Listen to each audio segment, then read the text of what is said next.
আপনারা দেখছেন Bankura TV breaking news. Bankura টিভিতে আপনাদের স্বাগতম।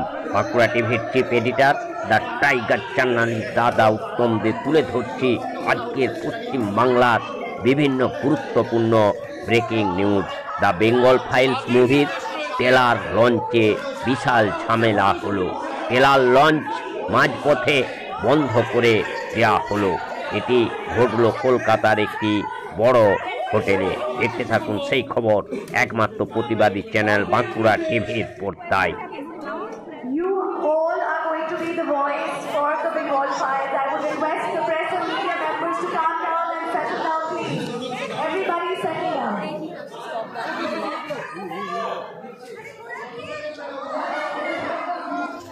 এরপর আসছি অন্য একটি গুরুত্বপূর্ণ ব্রেকিং নিউজে। অন্ধ্রপ্রদেশে কাজে গিয়ে মৃত্যু হওয়া শ্রমিকের পরিবারের পাশে আইএসএফ এর প্রতিনিধি দল।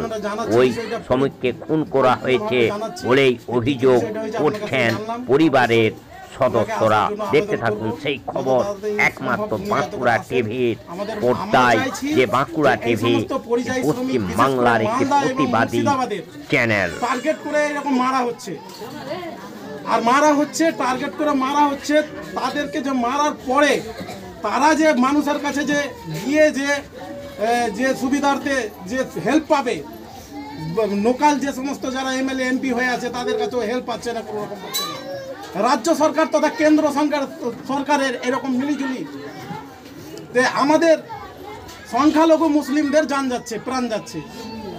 তার জন্য আমরা কিন্তু গর্জে উঠেছি। বিভিন্ন প্রান্তরে দরকার পড়তে গেলে মালদা এবং মুর্শিদাবাদের সমস্ত মানুষকে নিয়ে যদি ধর্নায় বসতে হয়, এই সমস্ত পরিযায়ী শ্রমিকদের খুনের জবাবটা কে দিবে? আমরা দেখছি আন্দোলন বিভিন্ন প্রান্তর হচ্ছে, বিভিন্ন আন্দোলন হচ্ছে, কিন্তু এই যে পরিযায়ী শ্রমিকদের যে হত্যা হচ্ছে, দিন দিন খুন হচ্ছে, তাদের পাশে কে দাঁড়াবে? আজকে এই যে ছেলেটা মারা গেছে, নামটা কাদির শেখ ছেলেটা মারা গেছে, তার 3 জন ছেলে, 2 জন কন্যা, মেয়ে আছে, তাদের ভরণ পোষণের দায়িত্বটা কে নেবে? নিতে হবে রাজ্য তথা কেন্দ্র সরকার নিতে হবে। এই সমস্ত পরিযায়ী শুধুমাত্র এখানে হয়নি, এই আমাদের এই ফারাক্কার মুর্শিদাবাদের ফারাক্কা হয়নি, এইরকম বিভিন্ন প্রান্তরে মালদাতে হয়েছে।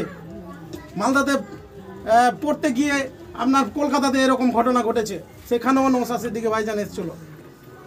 এরকম মব লিঞ্চিং করছে বিজেপি এবং মানে এই আমাদের পশ্চিমবঙ্গে সরকারের কোনো রকমের পদক্ষেপ বা ভ্রুক্ষেপ নেই।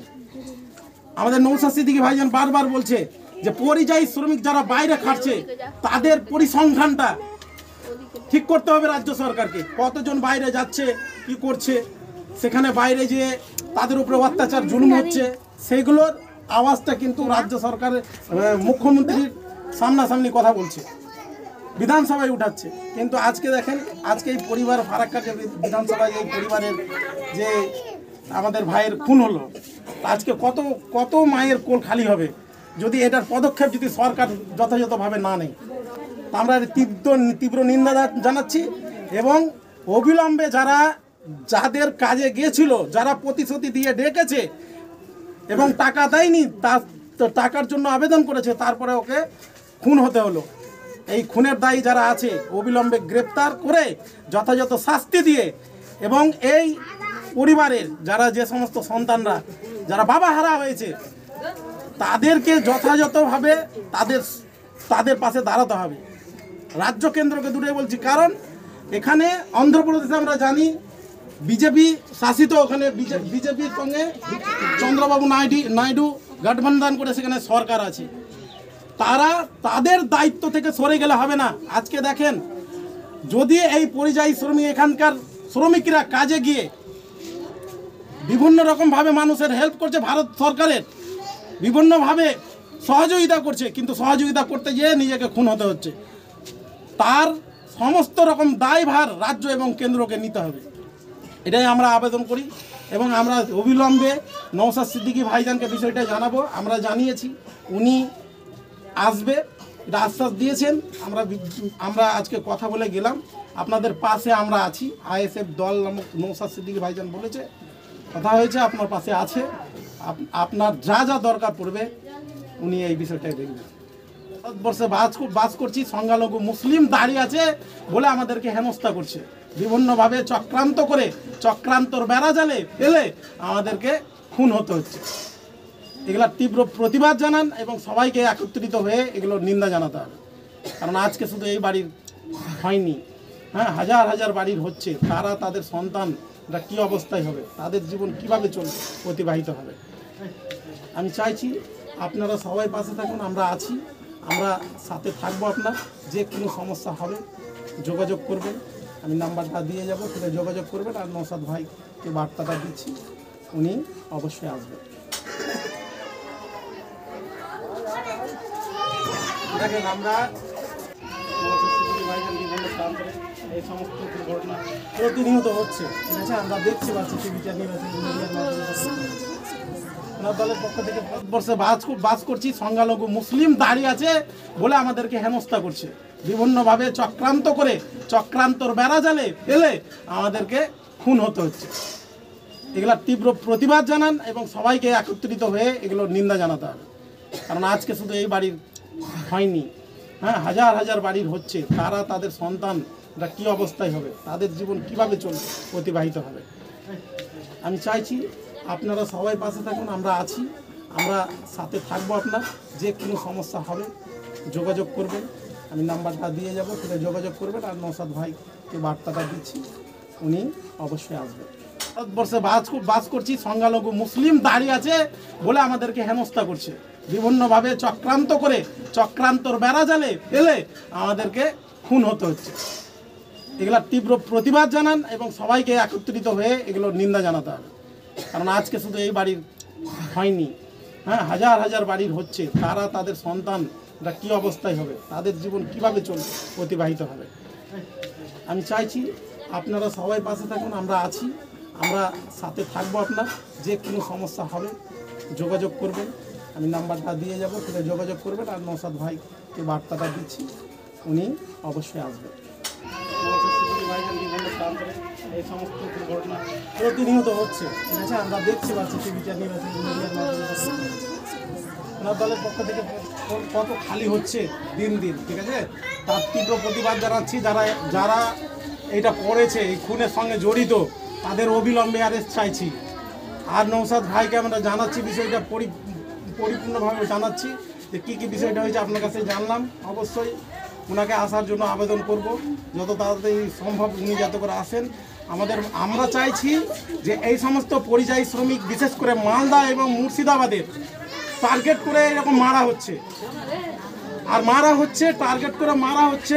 তাদেরকে যে মারার পরে তারা যে মানুষের কাছে যে গিয়ে যে সুবিধার্থে যে হেল্প পাবে, লোকাল যে সমস্ত যারা এমএলএ এমপি হয়ে আছে তাদের কাছেও হেল্প পাচ্ছে না, কোনো রকম পাচ্ছে না।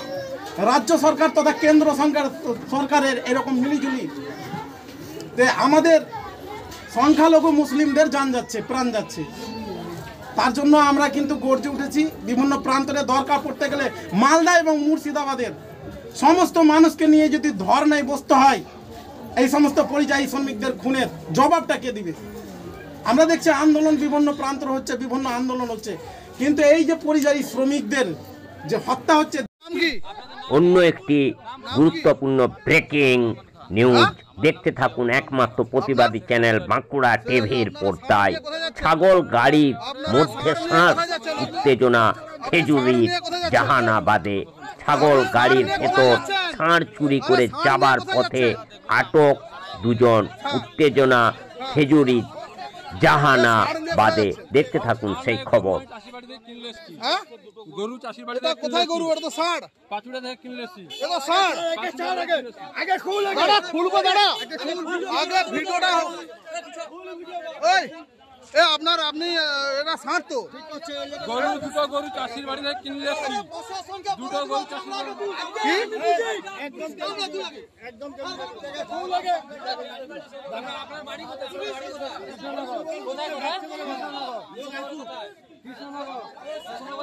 এ কোথায় নিয়ে যাচ্ছেন রে? কোথায় নিয়ে যাচ্ছেন? কোথায় নিয়ে যাচ্ছেন?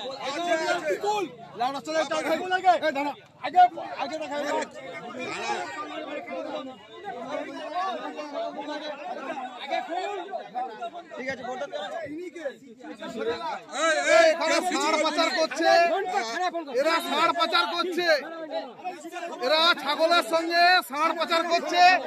গাড়ির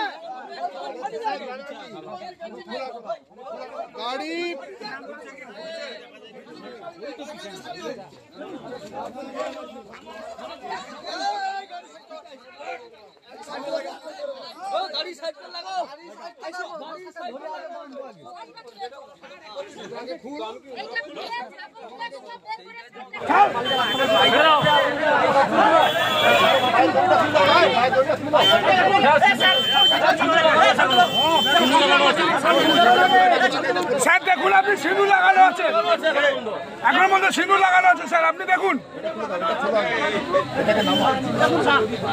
নিচে নামবো, নিচে নামতে বাঁধো।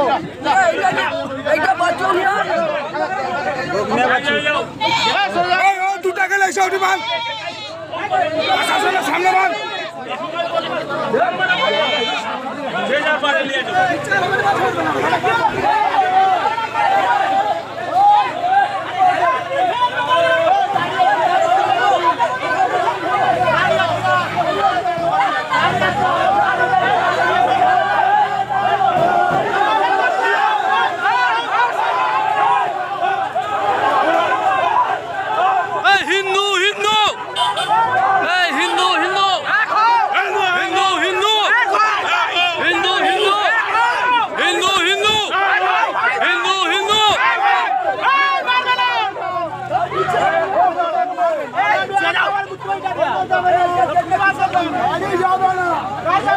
अरे गाड़ी जाए नहीं खेलने जाए कि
দেখলাম যে এখানে অনেকেরই ভিড় জমে আছে।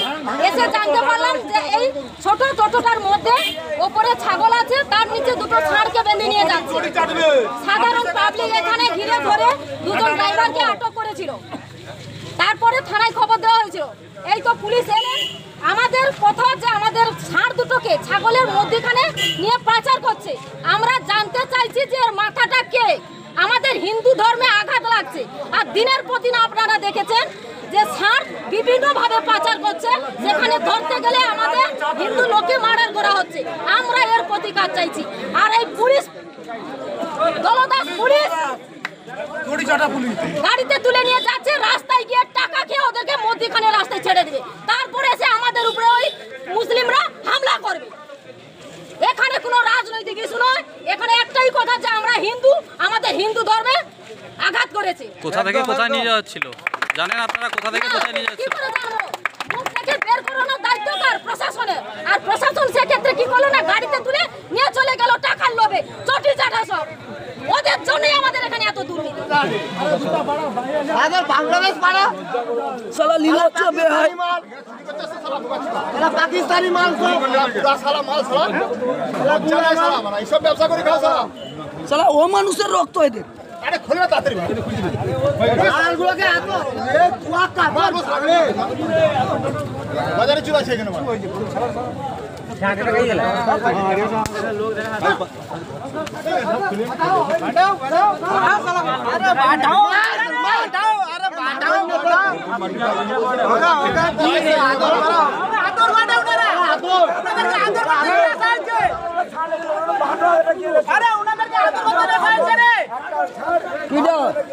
এটা সেটা কি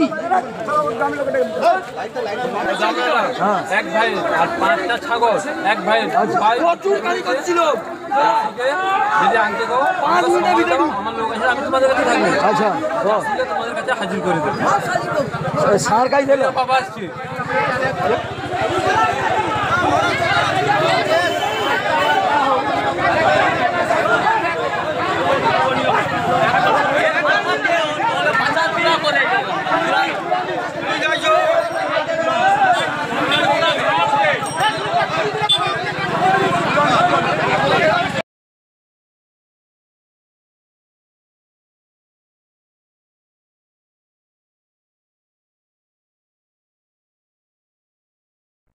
দেখুন অন্য একটি গুরুত্বপূর্ণ ব্রেকিং নিউজ।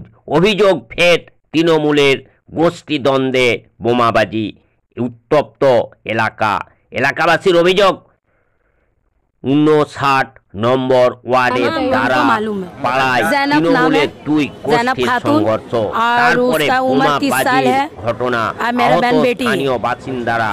साबिर गरीब है, बच्चे लोग को पढ़ाती है। बताइए ऐसा जो बम गिरा है अभी आँख काना हो जाता तो कैसा होता बताइए। लड़की जाते दाड़ा पाड़ा में बताइए, छोटा छोटा बच्चा है हम लोग का पाड़ा में, ऐसा जो बम फेंक रहा है, जो बम गिर रहा है तो गलत बात है ना बताइए। अब कौन गिरा रहा है और कौन गिरागा? साबिर है, तरबेज है, आप लोग हम लोग ऊपर में, हम लोग का जाने हम लोग ऊपर में। अब कहीं से भी फेंक दिया, ऊपर से गिर गया नीचे में बताइए। छोटा छोटा बच्चे है ना, डर लग रहा है। डर कैसी नहीं लगेगा भाई, हम लोग खट्टे कमाने वाला आदमी है। वो बेचारी पढ़ाती है, बच्चे लोग को ये करती है, घर चलता है बताइए। तब भी आप लोग का तो हम लोग को कोई लेना देना नहीं है झगड़ा से। फिर भी आप लोग शिकार तो हाँ तो किसको फेंकने किया नहीं फेंकने किया, हम लोग को बाल बच्चा को ऊपर गिरा। ये सब तो हम लोग नहीं जाने भाई, हम लोग किसी जानेंगे क्यों नहीं है, हो यही रहा है। हाँ। अभी बस सबको आंख में यही खटक रहा है कि रहमत हुसैन बिना कोई पोजीशन में होके क्यों फिर सोशल वर्क कर रहा है। सिंपल सी बात है, बस यही बात ठीक है, कुछ ही। इसलिए उसका ऊपर, उसका लड़का का ऊपर अगला बार का मारपीट में मेरा हस्बैंड का भी सर में लग गया, फट गया था। पूरा सर फट गया। जबकि वो कोई चीज़ में जल्दी झगड़ा लाए में आप रिकॉर्ड चेक कर लीजिए, रहता नहीं है। दूसरा नंबर बात, हम लोग निकलते हैं गली में, लेडीज़ लोग, उनकी जो लेडीज़ टीम है उन लोग मिलके गाली गलौज सब करती है। थर्ड नंबर, आज हम लोग घर में बैठे थे, कोई बात नहीं, चीतने अचानक से बम का आवाज़ सुने, निकले बाहर तो देखे किसी के पैर में बहुत गंदा चोट लगा, फट के खून निकल रहा है, पूरा खून होके था। उसके बाद जल्दी से इमरजेंसी में लाया गया, ये लड़की को सर में लग गया, इसको लाया गया, सबको चोट लगा। और नीचे उतरने के बाद पता चला कि इसके पीछे में तबरेज और साबिर था। तो ये सही चीज़ नहीं हो रहा है एरिया में। 59 वार्ड एक क्रिमिनल वार्ड बनते जा रहा है इन लोग के वजह से। तो हो सके बस पुलिस से, सरकार से यही रिक्वेस्ट है कि प्लीज़ 59 वार्ड में कोई एक्शन लिया जाए, सही एक्शन लिया जाए और सही न्याय किया जाए। पता नहीं, कभी लेट है कभी जल्दी है, थाना के मैटर में कुछ नहीं बोलेंगे, आता ज़रूर है, एक्शन ज़रूर लेता है पर होता कुछ नहीं, बस यही बोलेंगे। हम लोग स्कूल भी नहीं भेज रहे डर से कि बच्चे लोग क्या हो जाए नहीं हो जाए, हम लोग तो खुद नहीं सेफ है। हम लोग खड़ा रहते तो नीचे से भी गाली लेडीज लोग देती हैं। अच्छा एक और चीज़ बोलना, ये सब क्या है? अब ये सब जो बोल रहे हैं अब हम लोगों पर टॉर्चर होगा। सही ये कौन लोग करते हैं? हाँ बोलिए। मतलब सही भी बोलना भी यहाँ जुलूम है, मतलब मत बोलो। इसलिए तो हम लोग तो कोई चीज़ में नहीं, हम लोग तो हस्बैंड लोग कमाता है, खाता है, लाते हम लोग खाते हैं, पूरा संसार चलाते हैं। बच्चा स्कूल जा रहा है, ट्यूशन जा रहा है, डर से बच्चे लोग स्कूल नहीं जाने वाले। तो ये क्या हो रहा है, बच्चा भी फ्यूचर खराब हो रहा है, बच्चा लोग डर से स्कूल नहीं जाने मांग रहा, क्या करे ये सब। लोग रास्ता चलेंगे गाली देगा वो लोग। हम नहीं थे, झूठ क्या बोले। बम जब गिरा तो हम उस जगह पे नहीं थे। मेरी बहू की बहन है, मेरी रिश्तेदार है, लेकिन इनका घर पड़ गया 42 और मेरा घर पड़ गया मछलीपट्टी फिरदौसपुर में। जो हो रहा है हाँ, उसी में रहने हो रहा है हम लोग को। पुलिस भी तो आ रहे, इतना कुछ कर रहे हैं, अब कोई नहीं सुन रहा तो अब क्या किया जाए। आज देखिए नहीं सुनते सुनते इतना बड़ा हादसा हो गया। वो तो स्टूडेंट पढ़ाती है, बच्चे लोगों को पढ़ाती है, और क्या बोलेंगे आप। जिस दिन झगड़ा हुआ नेक्स्ट टाइम जो इससे पहले जो झगड़ा हुआ मीडिया में आके इतना कुछ उन लोग बोली, लेकिन सभी जानते हैं क्या सही क्या गलत। फर्स्ट बात। दूसरा बात, झगड़ा का दूसरा ही दिन जब हम अपना 2 महीना का बच्चा है, सिर्फ मेरा एक 3 साल की बेटी है, एक 2 महीना का बच्चा है, उसको गोद में लेके उतरे। मेरी नानी डेथ कर गई थी, उसको देखने जा रहे थे। मेरा गोदी में बच्चा है, मेरे ऊपर इतना बड़ा ईंटा फेंका गया। इसके खिलाफ हम जाके रहमत भाई को बोले भी थे कि भाई हम बाबू को लेके जा रहे थे, मेरे ऊपर ईंटा फेंका गया, लेकिन कौन फेंका हम उस टाइम देख नहीं पाए। जैसे ही पीछे मुड़े तब तक घर के अंदर शायद कोई चला गया था, इसलिए हम फेस नहीं देख पाए। लेकिन उस टाइम मेरा गोद में बच्चा है और ईंटा चलाया गया, और ये एकदम सही है, कोई झूठ नहीं, कोई ये नहीं। दहशत पूछिए मत। अब जिनको लगा है, जिनका फ्यूचर बर्बाद हो गया, जो एक आम पब्लिक रास्ता से गुजर रहा था, दोनों पैर खराब हो गया। आप अभी देखिए वो बच्ची का सर कैसे कांप रहा है, पूरा का पूरा अवाम डरा हुआ है। कब क्या होगा कोई नहीं जानता है, अवाम डरा हुआ है। हम लोग को रहमत भाई हमेशा अपना लड़का लोग को रोकता है। पैर में वही उसी एरिया का 42 में ही कोई रहने वाला है, गुजर रहा था, उसको पैर में, दोनों पैर में, उसका वीडियो भी होगा। 1 मिनट, अरशद भाई के पास फोटो होगा, हम आपको दिखाने की कोशिश कर रहे हैं। अंदर है, भर्ती है, एडमिट है। को लगा जिसका आप लोग बयान ले चुके हैं, एक ही अभी एडमिट, दोनों पैर आज इसका बर्बाद हो गया। इसका जिम्मेदार कौन है? इसका फ्यूचर को कौन देखेगा? ये आम पब्लिक है, इसका कोई कसूर नहीं है, रास्ते से जा रहा था, बस इतना ही कसूर है।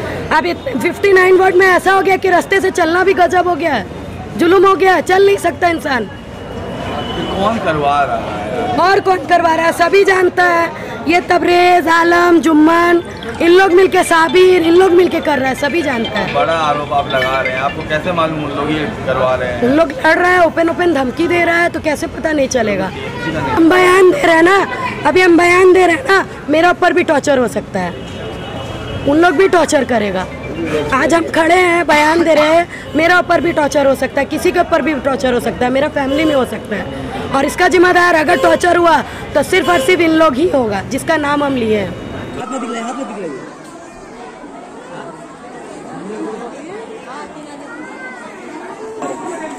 मारो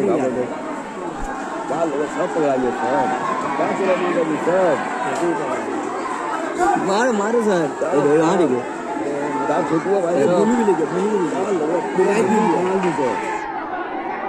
वीडियो मत कर, वीडियो छिपाए कर, पूरा खंगाल दीजिए, पूरा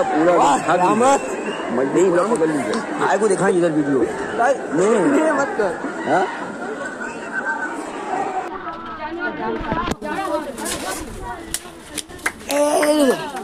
तेरा माँ का बोल रंडी वाला लड़का मना के भाई जो रंडीगिरी मत करेगी ज्यादा, थोड़ा रंडीगिरी करना।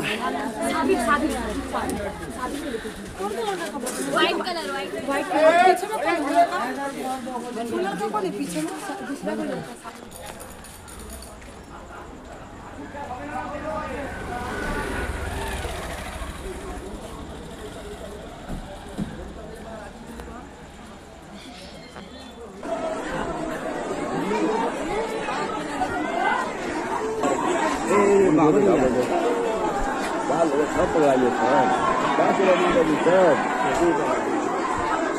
मारो सर, यहाँ देखो,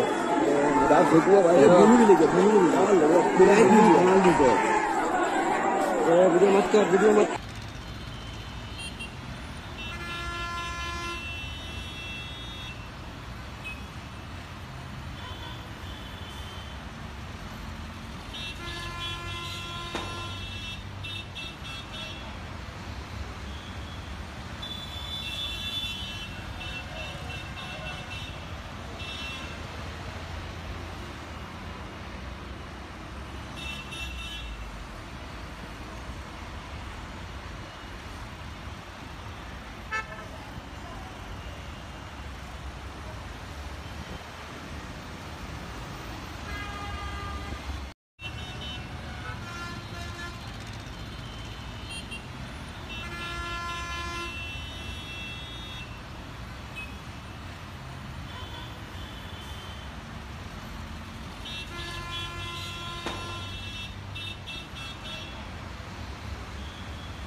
এরপর আসছি অপর একটি গুরুত্বপূর্ণ ব্রেকিং নিউজে। সাগর দিঘিতে চলন্ত সরকারি বাসে ভয়াবহ অগ্নিকাণ্ড, কোনো রকমে প্রাণ রক্ষা যাত্রীদের। সাগর দিঘিতে চলন্ত সরকারি বাসে ভয়াবহ অগ্নিকাণ্ড, কোনো রকমে প্রাণ রক্ষা যাত্রীদের। সোমবার সকালে সাগর দিঘির মোড়াগ্রাম সংলগ্ন দোহাল মোড়ে বাসে অগ্নিকাণ্ড। বহরমপুর থেকে ফারাক্কার দিকে যাওয়ার পথে হঠাৎ স্টেট বাসে আগুন ধরে যায়। আতঙ্কে হুড়াহুড়ি করে সকলেই নেমে পড়েন। কোনো রকমে প্রাণে বেঁচেছেন যাত্রীরা, যদিও আগুন লাগার সঠিক কারণ এখনো পর্যন্ত জানা যায়নি। ঘটনাস্থলে পৌঁছেছে সাগরদিঘি থানার পুলিশ। ঘটনায় ব্যাপক চাঞ্চল্যের সৃষ্টি হয়েছে এলাকা জুড়ে। কিন্তু এই প্রশ্ন উঠছে বারবার, এই সরকারি বাসেতেই অগ্নিকাণ্ড কেন? এর দায় কার? এর দায় কি সরকারের নয়? এর দায় কি মমতা ব্যানার্জির নয়? এর দায় কি পরিবহন মন্ত্রীর নয়? কারণ জনগণের টাকায় এই সরকারি বাসে কেন বারবার আগুন লাগবে? এটাই হচ্ছে এখন প্রশ্ন। দেখতে থাকুন সেই খবর একমাত্র পশ্চিমবাংলার প্রতিবাদী চ্যানেল বাঁকুড়া টিভির পর্দায়।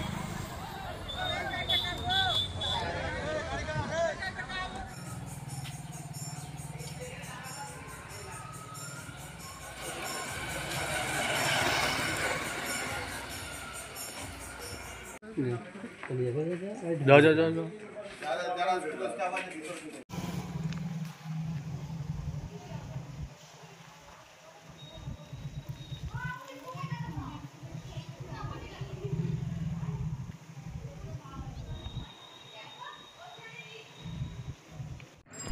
খানাকুল উত্তপ্ত, তবুও খানাকুলের ডাকা 12 ঘন্টার ব্যান বন্ধ কিন্তু ব্যর্থ।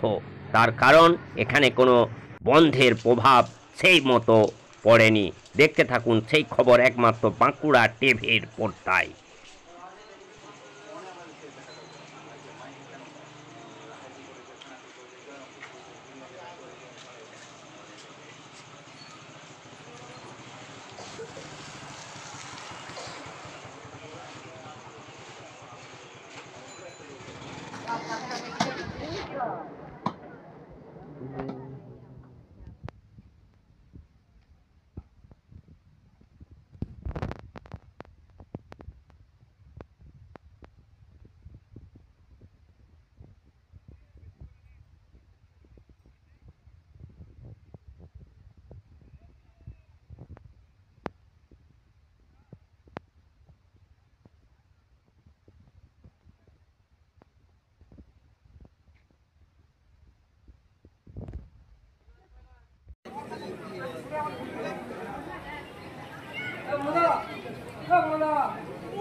পশ্চিম বাংলার সর্বত্র চলছে আমাদের পাড়া এবং সেই পাড়ায় সমাধান।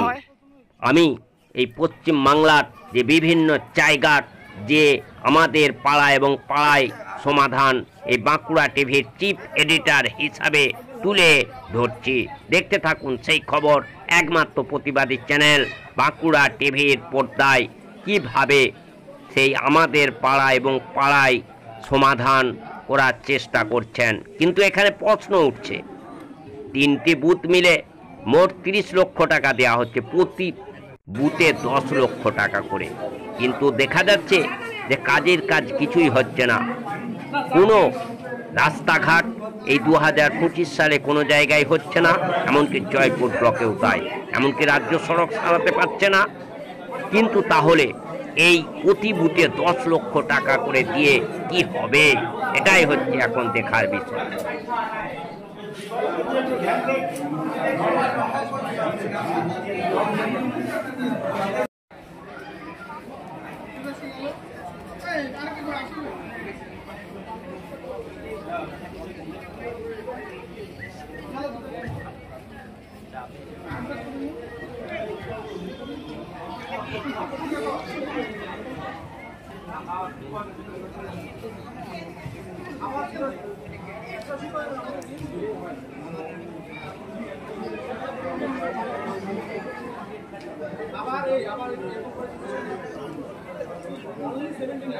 স্যার কতটা সাড়া পাচ্ছেন, কি দেখছেন?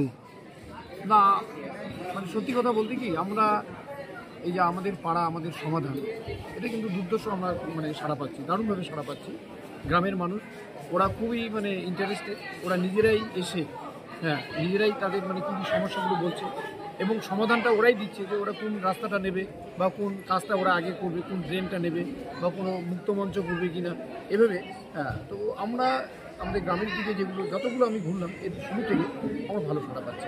স্যার এই যে আমরা সাধারণ মানুষের কথা বলে যেমনটা জানতে পারছি যে মানে ম্যাক্সিমাম জিনিস যা বোঝা যাচ্ছে যে প্রকল্প এত বেশি হয়ে গেছে, লোক মানে প্রকল্প দেওয়ার মতো লোক পাওয়া যাচ্ছে না। মানে আপনারা যে কাজটা হচ্ছে, মানে যে ধরনের কাজ হচ্ছে, মানে যে ধরনের কাউন্টার যতগুলো খোলা রয়েছে সে কাউন্টারে লোক নেই, মানে সবার কাছে প্রকল্প পৌঁছে গেছে ইতিমধ্যেই। না তবু মানুষ আসছে। এখন কি হয়েছে, যেগুলো বড় বড় যেগুলো কাজ আর কি আমাদের গ্রাম বাংলায় আমাদের সরকার সেগুলো কিন্তু করেছে। এখন তো ছোট ছোট যারা আসছেন তাদের ছোট ছোট মানে তাদের দাবি। এখন রাস্তা যেমন 200 মিটার 100 মিটার 50 মিটার পর্যন্ত রাস্তাও আমরা মানে পাচ্ছি, ঠিক আছে।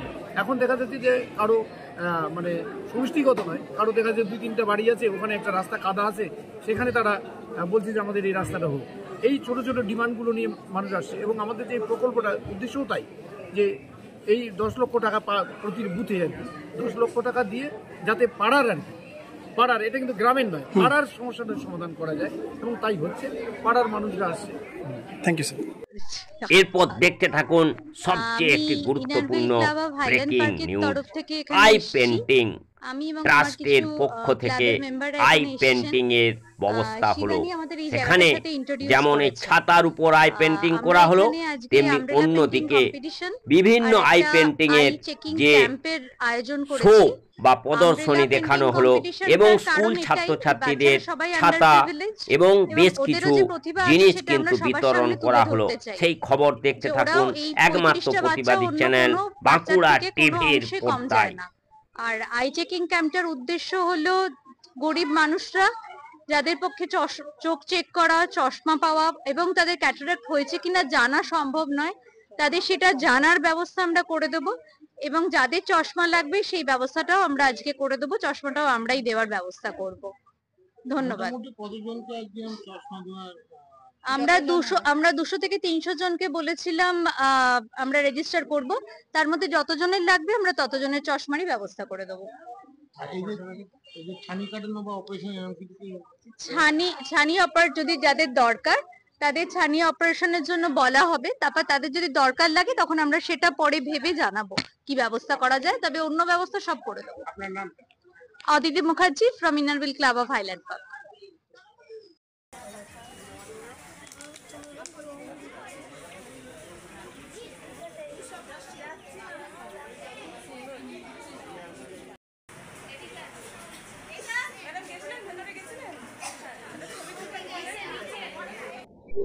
বোলপুরের আইসিকে কিস্তি মারা এবং তাকে অপমানজনক কটূক্তিকর ফোনে হুমকি দেয়া, আর তারই জেরে এই বীরভূমের বাঘ একদা পরিচিত যিনি এই গরু চুরি কয়লা চুরির কাণ্ডে এতদিন জেল খেটে এলেন, বিহার জেল থেকে ফেরত এলেন, সেই বীরভূমের বাঘ আত্মসমর্পণ করতে অবশেষে বাধ্য হলো মহকুমা আদালতে। দেখুন সেই অনুব্রত মণ্ডলের সেই আত্মসমর্পণের কাহিনী। বোলপুর মহকুমা আদালতে আত্মসমর্পণ করতে বাধ্য হলেন এবং জামিনের আবেদন জানালেন, এবং জামিন কি হবে, মঞ্জুর করবেন না সেটা এখন প্রশ্নের বিষয়। কিন্তু এটুকু মানুষের বুঝে রাখা উচিত, আমি যত বড়ই নেতা হই না কেন আমাকে সমঝে চলা উচিত। এটা তৃণমূলের এই অনুব্রত মণ্ডলের কাছ থেকে, তৃণমূলের একেবারে বুথ স্তর থেকে একবারে শেষ টপ লেভেল পর্যন্ত এটা শিক্ষা পাওয়া উচিত যে আইনের বাইরে কেউ নয়। তৃণমূল যেভাবে আইনকে বুড়ো আঙ্গুল দেখাচ্ছে, বুঝতে হবে ক্ষমতা চলে গেলে এই আইনের দায়ে তাকে আবার জড়িত হতে হবে।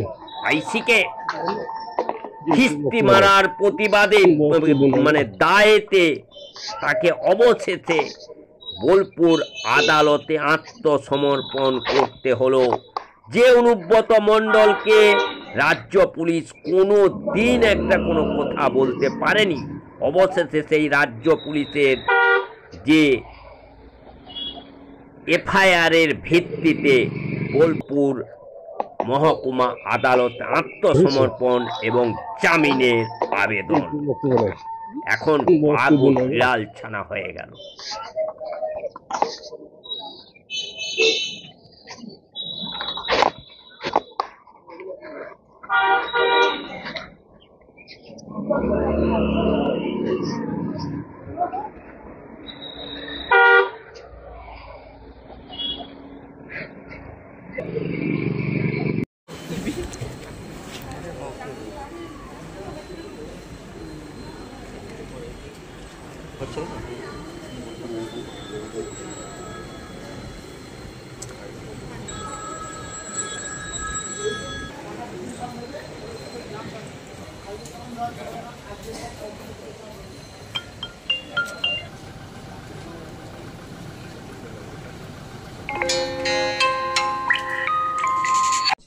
পশ্চিম বাংলার বিরোধী দলনেতা তথা সনাতনী হিন্দু জননেতা শুভেন্দু অধিকারীর বিভিন্ন ইস্যুতে এই পশ্চিম বাংলার বিভিন্ন ইস্যু নিয়ে যে সাংবাদিক বৈঠক, সেই সাংবাদিক বৈঠক আপনারা শুনতে থাকুন ভারতীয় জনতা পার্টির কার্যালয় থেকে। শুনুন সেই মাননীয় শুভেন্দু অধিকারী মহাশয়ের বিভিন্ন বিষয়ে তার যে প্রতিক্রিয়া একমাত্র প্রতিবাদী চ্যানেল বাঁকুড়া টিভির পর্দায়। আগে পর্যন্ত উনি ওই সময়কালে সিপিএম এর ব্লু আইড বয় ছিলেন এবং এসপি ছিলেন মনোজ বার্মা। আদিবাসী ছেলেগুলোকে মান্ডি, হাঁসদা, সোরেন, মুর্মু, মাঝি, সিং, টুডু এবং মাহাতোদের, কুর্মী মাহাতোদের, তাদের সকলকেই জনসাধারণের কমিটি এবং মাওবাদী তকমা দিয়ে তুলে এনে মারতেন। ওনারও একটা আয়না ঘর ছিল কলাইকুণ্ডা পুলিশের বিট হাউসে। আমি লালগড়ে, ধরমপুরের, রামগড়ের, বেলাটুকুরির বহু ছেলেকে আমার বাড়িতে রেখেছিলাম মনোজ বার্মার থেকে আড়াল করে। তো এই কুখ্যাত লোকটি সেদিনকে অভয়ার মায়ের উপরে যে অত্যাচার করিয়েছেন, ওখানে না ছিল জল কামান, আরেকজন মিলাদ খালিদ মিরাজ না কি নাম আছে, তিনি বলছিলেন 350-400 লোক নাকি মিছিলে ছিল। আমি গুনতে জানি না, অঙ্কে হয়তো আমরা কাঁচা। এই ধরনের বায়াসড কথাবার্তা, পলিটিক্যাল কথাবার্তা আপনারা লাগাতার দেখেছেন এবং শুনেছেন। আমি আজকে পর্দা ফাঁস করব এই যে তথাকথিত শান্তনু সিনহা আর বিজিতেশ্বর রাউত যাদের পাঠিয়েছিলেন, শুধু পর্দা ফাঁস করব না, আপনাদের বিরোধী দলনেতা প্রমাণ রেখেই বলে, সময় নিয়ে করে কিন্তু প্রমাণ রেখেই বলে।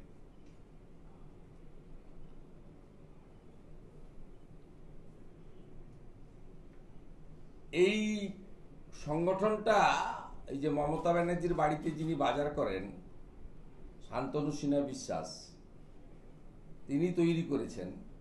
নামটা হচ্ছে পশ্চিমবঙ্গ পুলিশ আবাসিক মহিলা বৃন্দ, ভবানী ভবন, কলকাতা। কলকাতা পুলিশ এবং West Bengal police welfare committee এটা অর্গানাইজ করেছে। প্রেস ক্লাবে যাওয়ার আগে এদেরকে জড়ো করা হয়েছিল পিটিএস অডিটোরিয়ামে, পুলিশ ট্রেনিং স্কুল অডিটোরিয়ামে। PTS auditorium not to allowed by joint CP headquarter, officially allotment নেয়নি, no memo, no DO. Press meet করার আগে এদেরকে ব্রিফ করেছেন শান্তনু সিনহা বিশ্বাস এবং বিজিতেশ্বর রাউত। দুজনই সম্প্রতি প্রমোশন পেয়েছেন অবৈধ, একজন এক্সটেনশন পেয়েছেন, ও পাট্টা আছে পরে বলছি। আর বিজিতেশ্বর রাউত তিনি এসআই থেকে ইন্সপেক্টরও প্রমোশন পেয়েছেন। এসব করছেন তো, চটি চাটছেন। আরেকটা লম্পট আছে, ওর নাম এখানে আমি দিচ্ছি না, শুনেছি একাধিক স্ত্রী ওর। এইসব লোক মিলে ওখানে অর্গানাইজ করেছেন। 3টে বাস আনা হয়েছে, সরকারি বাস, রুট নম্বর 230, সরকারি কিনা জানি না, রুট নাম্বার 230, যে বাসকে ওসি আলিপুর থেকে তুলে নিয়ে চলে এসছে রুট থেকে, দিয়ে ওসি আলিপুর ওই পিটিএস এ নিয়ে এসছে, ওখান থেকে ওদেরকে প্রেস ক্লাবে আনার জন্য। আবার ওখানে কার্যত ভন্ডুল প্রেস কনফারেন্স থেকে পালানোর পরে আবার পিটিএস এ ওই 230 রুটের 3টি বাস পৌঁছে দিয়েছেন।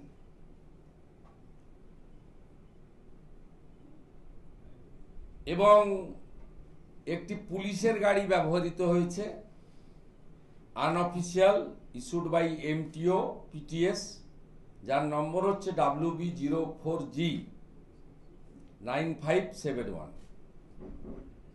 কলকাতা পুলিশের একটি গাড়ি WB04G9571। Police and police family are not entitled to press meet by মানে যা ওদের হ্যান্ডবুক আছে পিআরবি অ্যান্ড পিআরসি WBSR, এই অনুযায়ী এরা প্রেস কনফারেন্স করতে পারে না। ইতিমধ্যে আমার লয়ার নোটিশ দিয়েছে, 3 দিন অতিবাহিত হয়েছে।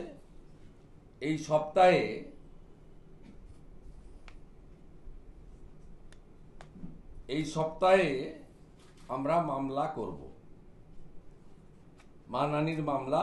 এবং এই যে যাদের বউরা এসেছিলেন, আতাউর রহমান খানের স্ত্রী সালমা সুলতানা, আতাউর রহমান পোস্টিং আছে BGL MTS brigade headquarter. Priyanka Chatterjee De, wife of constable 2255 Sayanta De, posted at detective department, deputed to headquarter. আরেকজন হচ্ছে অমিতা বেজ, এরা লিড করেছেন, বেশি ফটফট করেছেন, আবার আপনারা পাংচারও করে দিয়েছেন। বেলুন থেকে গ্যাসও বেরিয়ে গেছে, ছুটে পালিয়েও গেছে।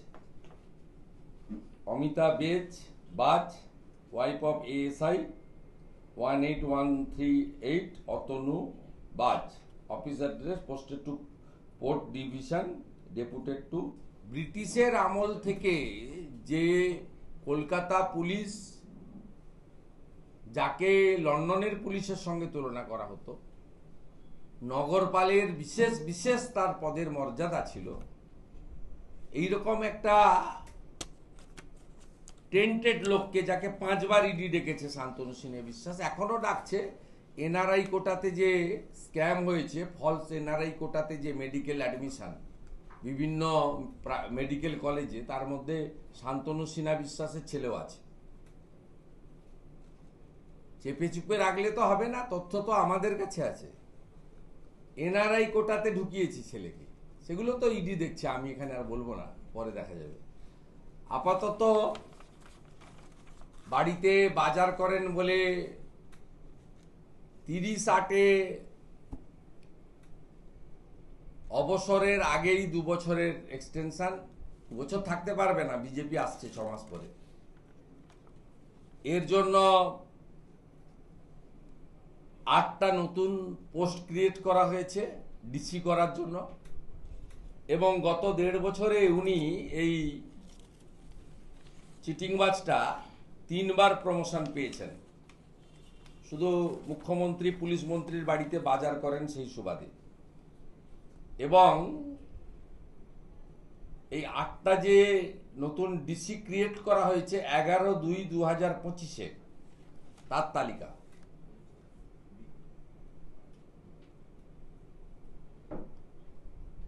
মুখে কোনো ভাষণ নেই, সব কাগজ কথা বলছে। এই যে 11/2/2025-এ 8টা ডিসি ক্রিয়েট করা হলো। 13/8/2025-এ ওনাকে 1.5 বছরে 3 বার প্রমোশন হলো, নতুন প্রমোশন হলো, করে ডিসি করা হলো 2 বছরের এক্সটেনশন দিয়ে।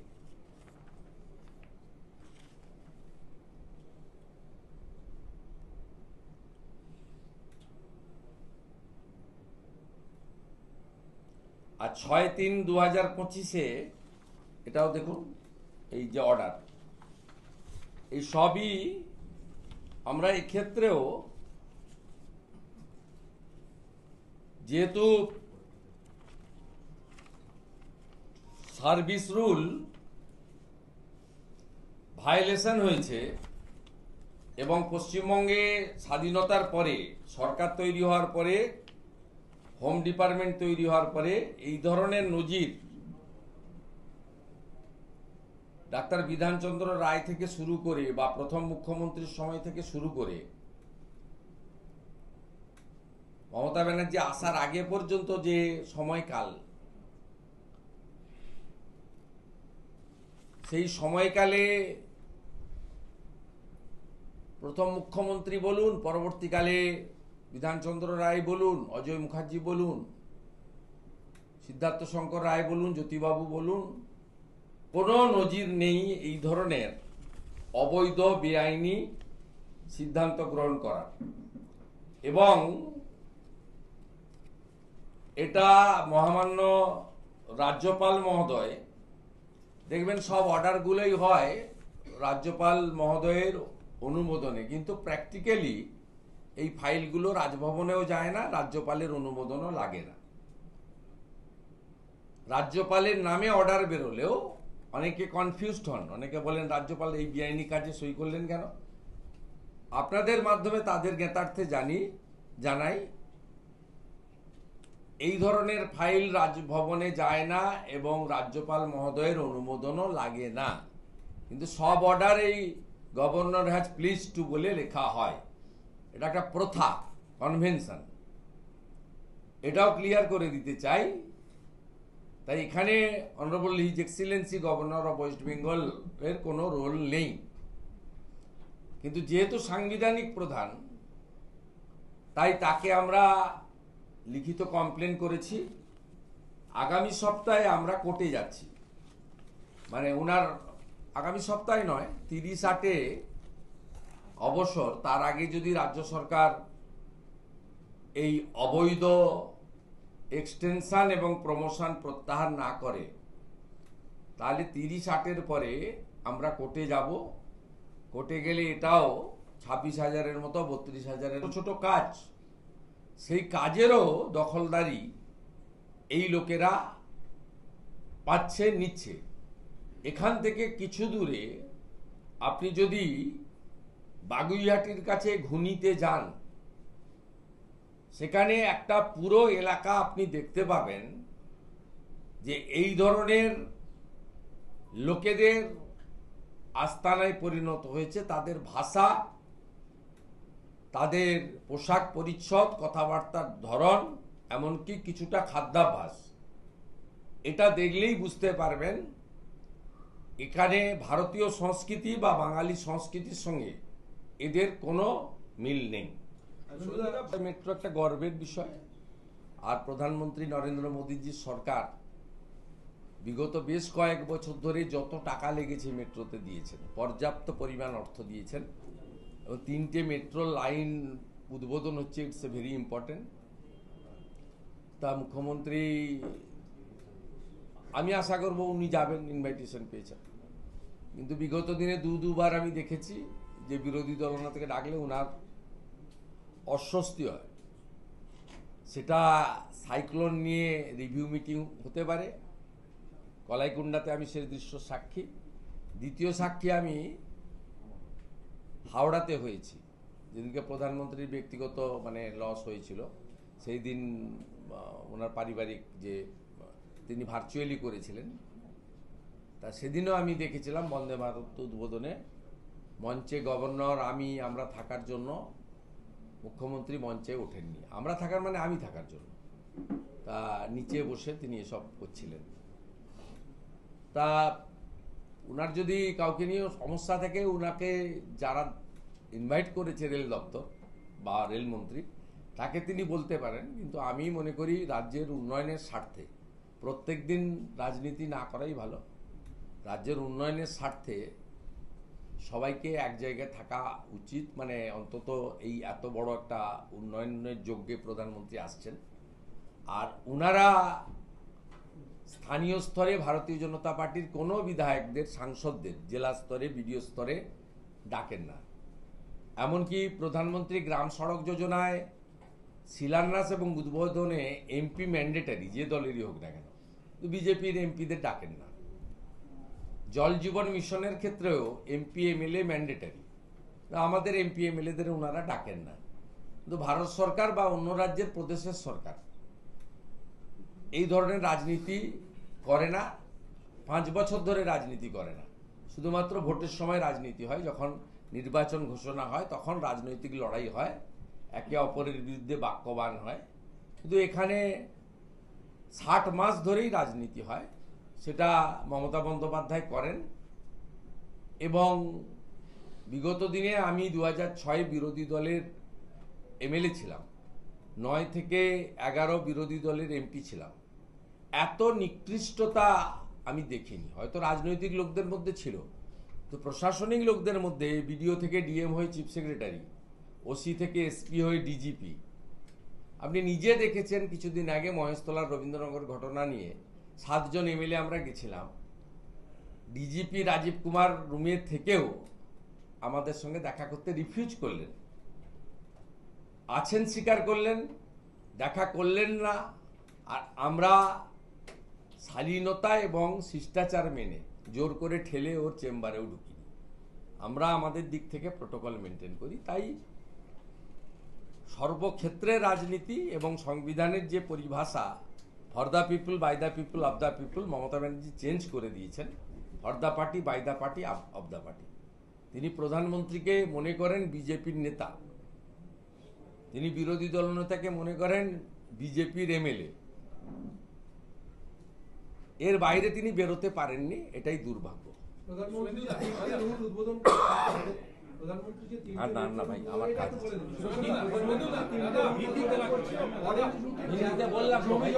করতে দেবে না। কোথায় রোহিঙ্গা বসে আছে, কোথায় বাংলাদেশি মুসলিম অনুপ্রবেশকারী আছে, কোথায় ভোট ব্যাংক আছে, করতে দেবে না। তার মধ্যেও যতটা সম্ভব প্রধানমন্ত্রীর প্রচেষ্টায় এবং আশীর্বাদে হয়েছে, বাকিটাও হবে।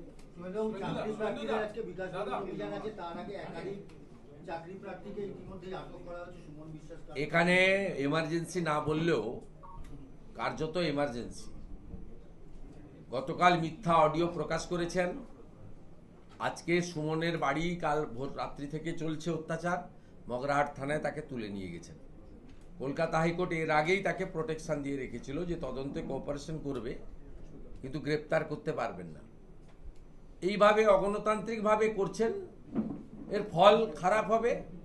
এবং যে অ্যাডমিট কার্ডগুলো ওনারা ইস্যু করেছেন তার মধ্যে টেন্টেড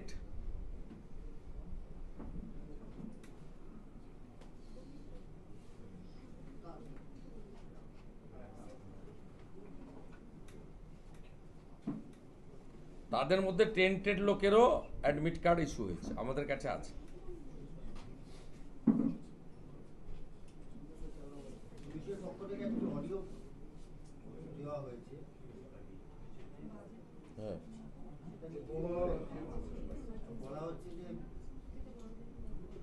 ও সব সাজানো, একটা মাতব্বর হয়েছে অনিস নাকি, বড় মাতব্বর পুলিশে রয়েছে, যত সব করে বেড়াচ্ছে। এইসব করতে বলুন, আর 4-5 মাস তারপরে হবে। বর্তমান সম্পর্কের মধ্যেই দেবের অভিনীত যে সিনেমা সেটা বাংলাদেশে যাতে চালানো হয় তার জন্য তার প্রডিউসার আবেদন করছে। দেখুন, এক্ষেত্রে এক্সটার্নাল অ্যাফেয়ার্সের কোনো প্রোটোকল মানতে হয় কিনা আমার জানা নেই। যদি না মেনে করে থাকে গর্হিত অপরাধ করেছে, আর যদি মেনে নিয়ম মেনেই করেছে তাহলে আমার কিছু বলার নেই। কিন্তু এদের সঙ্গে বাংলাদেশের সম্পর্ক খুবই ভালো। হাসিনা ওয়াজেদ যখন প্রধানমন্ত্রী ছিলেন, সিদ্দিকুল্লাহ চৌধুরীর পাসপোর্টের অনুমতি বাংলাদেশ সরকার দেয়নি। কেন দেয়নি তার কারণ আছে। এখন যারা আছে তাদের সঙ্গে এদের সম্পর্ক অত্যন্ত ভালো। কাকদ্বীপ থেকে 34 জন মৎস্যজীবী বাংলাদেশের বাগেরহাট জেলে নিদারুণ কষ্টের মধ্যে আছে। আমাকে টাইম দিয়েও মমতা বন্দ্যোপাধ্যায়ের নির্দেশে বাংলাদেশ ডেপুটি হাই কমিশন ওখানে পৌঁছানোর 1 ঘন্টা আগে অ্যাপয়েন্টমেন্ট ক্যান্সেল করে, এবং মোল্লা ইউনুসের নির্দেশে দিল্লিতে থাকা বাংলাদেশ হাই কমিশনার নবান্নতে এসে মিটিং করেছেন, এবং আমি দায়িত্ব নিয়ে বলতে পারি সেই মিটিংয়ে বার্তা দেওয়া হয়েছে 26-এর নির্বাচনে তারা প্রত্যক্ষ পরোক্ষভাবে তাদের এই যে লাইক মাইন্ডেড বন্ধু সরকার পশ্চিমবঙ্গে আছে সেটা যাতে থাকে তার শুভেচ্ছা দিয়ে গেছেন। এখনো ক্যানিংয়ের কাকদ্বীপের 34 জন মৎস্যজীবী বাগেরহাট জেলে আছে, যাদের ন্যূনতম খাওয়ার তো দূরের কথা, কাপড়টুকু পর্যন্ত দেওয়া হয়নি। সবাই হিন্দু মৎস্যজীবী। অতএব এই পরিবর্তনগুলো আমরা দেখতে পাচ্ছি। আগের নির্বাচিত সরকার শেখ হাসিনার সরকারের সাথে বর্তমান ওখানকার তত্ত্বাবধায়ক সরকারের তাদের কলকাতা এবং দিল্লিতে যারা আছেন, বিশেষ করে কলকাতা, আমি দিল্লি নিয়ে বলবো না, আমার ওটা সাবজেক্ট নয়, তাতে তাদের অ্যাটিচিউডটা আমরা তো দেখতে পাচ্ছি। অতএব স্বাভাবিকভাবে তৃণমূলের সাংসদ কাম অভিনেতা, তৃণমূল ঘনিষ্ঠ অভিনেত্রী, তাদের সিনেমা ওখানে প্রেয়ার হবে, বিদেশ মন্ত্রকের অনুমতি চাইবে না, আর ওরা সেখানে অনুমতি দিয়ে দিবে, ওয়েলকাম করবে। এটা খুব ন্যাচারাল। বন্ধুর সঙ্গে তো বন্ধুত্বই থাকে, শত্রুতা তো থাকে না। শুভেন্দুদা, দুটো প্রশ্ন আছে শিক্ষা ব্যবস্থা নিয়ে রাজ্যের। আমি এখন এটা নিয়ে এটা অন্য, এটা আপনি শুনে আপনি যদি মনে করেন উত্তর দেবেন। রাজ্যের কলেজগুলোতে অ্যাডমিশন বন্ধ। আমি বলবো না, বিকেল বেলা in front of Raj Bhavan we will speak regarding this issue. আর একটা হলো যে জয়েন্ট এন্ট্রান্স, ওটাও কি কোরিলেটেড। दादा, एक सवाल था। प्रधानमंत्री 22 तारीख को आएंगे, लेकिन उससे पहले ही मध्यमग्राम में कल एक ब्लास्ट हुआ है और कहा जा रहा है कि ये सस्पेक्टेड आईडी ब्लास्ट भी हो सकता है। कैसे देखते हैं? আমরা রাজ্যপাল মহোদয়কে লিখিত জানিয়েছি। আমার এই বিষয়টাই ছিল মূলত কলকাতা পুলিশ আর এই সহধর্মীদের কেলেঙ্কারি। শুভেন্দুদা, শাসক দল তৃণমূল কংগ্রেস জাতীয় নির্বাচন কমিশনের যে সিদ্ধান্ত এসআইআর নিয়ে সেটাকে চ্যালেঞ্জ করে কোর্টে মুভ করলো। অমৃতা সিনহা তিনি প্রশ্ন করেছেন যে এতে আপনারা ভয় পাচ্ছেন কেন, এফেক্টেড হচ্ছেন কেন, অন্য রাজনৈতিক দলগুলোর তো সমস্যা হচ্ছে না।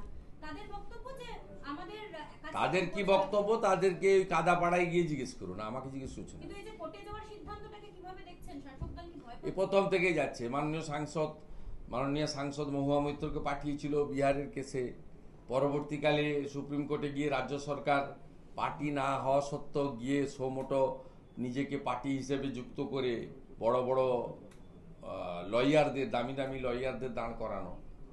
সবটাই তো পরিষ্কার বোঝা যাচ্ছে যে তারা মৃত ভোটারের নাম থাকুক, ডুপ্লিকেট ভোটারের নাম থাকুক, ডবল এন্ট্রি ভোটারের নাম থাকুক, এবং বাংলাদেশি অবৈধ অনুপ্রবেশকারী বাংলাদেশি মুসলিম এবং রোহিঙ্গাদের নাম থাকুক, এটা তৃণমূল কংগ্রেস চাইছে যাতে এই অবৈধ অনুপ্রবেশকারীদের ভোট তারা পায়, ভবিষ্যতেও পাবে।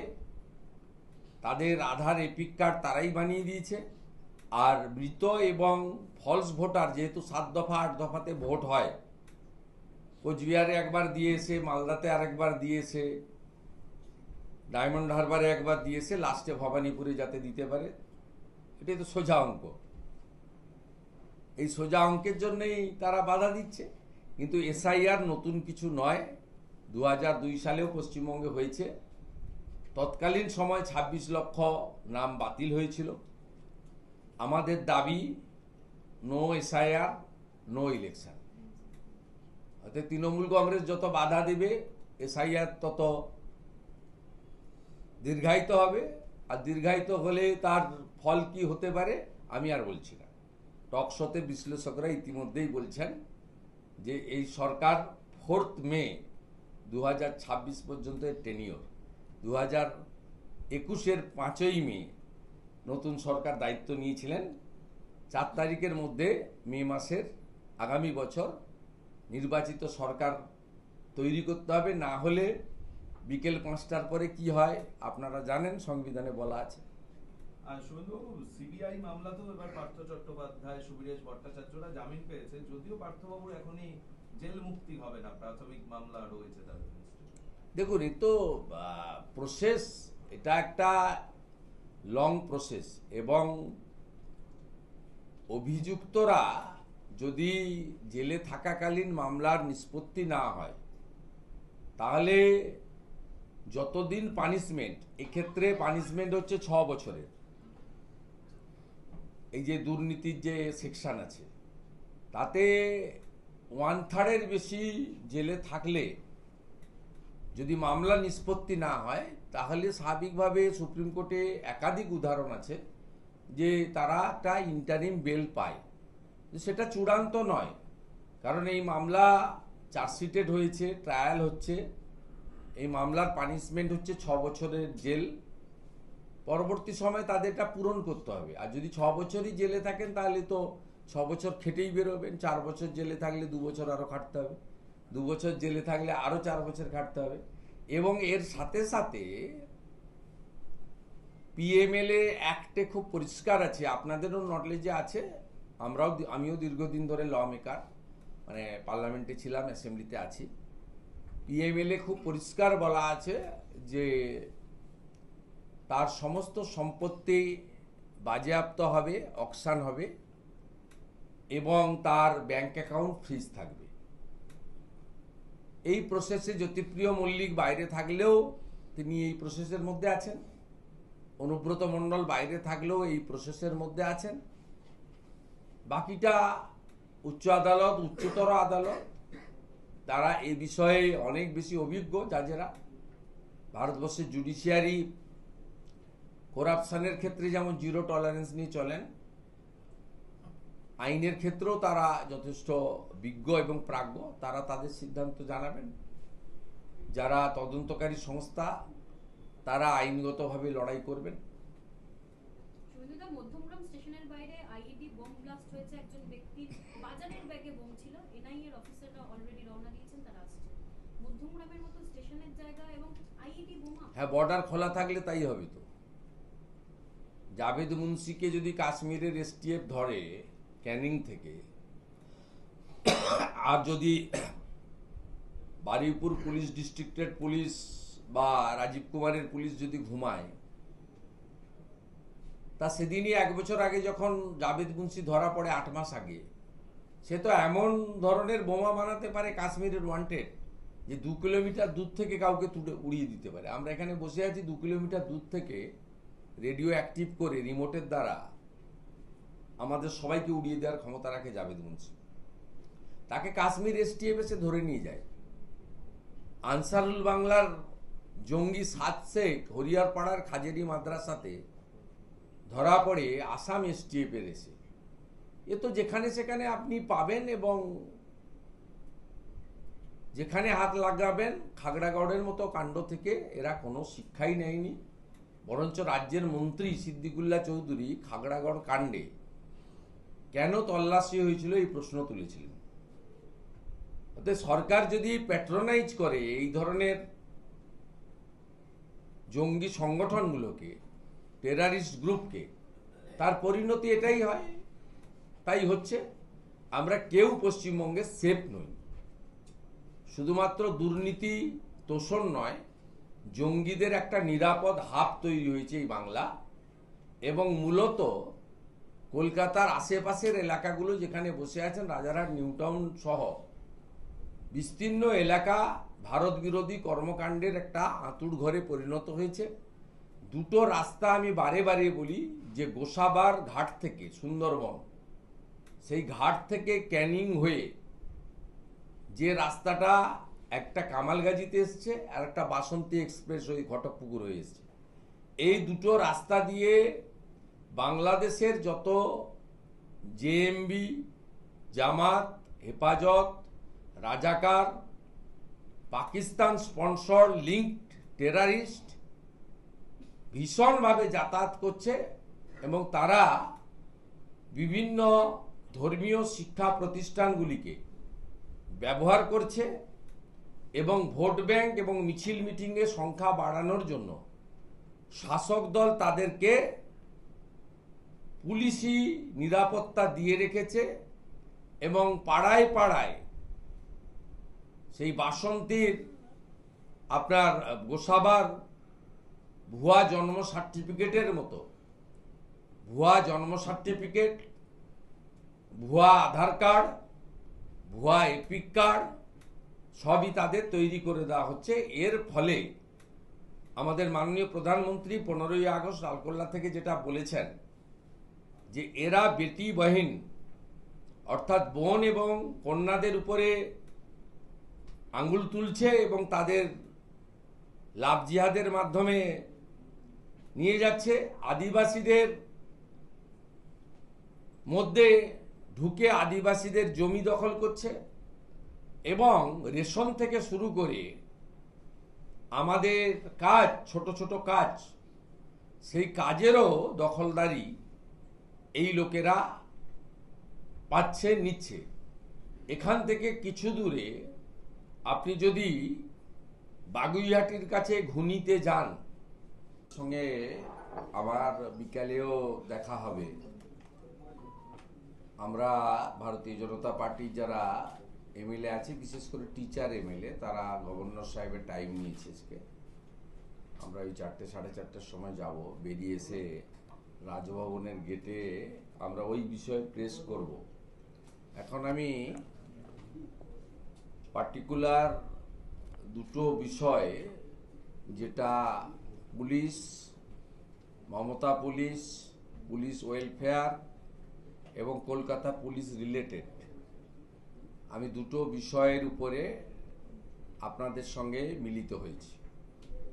প্রথমেই শুভ সকাল জানাই যে আপনারা সবাই নির্দিষ্ট সময়ে এসেছেন। আমিও চেষ্টা করেছি আপনাদের সঙ্গে কোঅপারেট করার জন্য, এবং আমাদের দলের যিনি দায়িত্বে আছেন মাননীয় তুষারকান্তি ঘোষ, তিনি আপনাদের গতকাল রাত্রেই জানিয়ে দিয়েছিলেন যে আমি আপনাদের সঙ্গে মিট করব।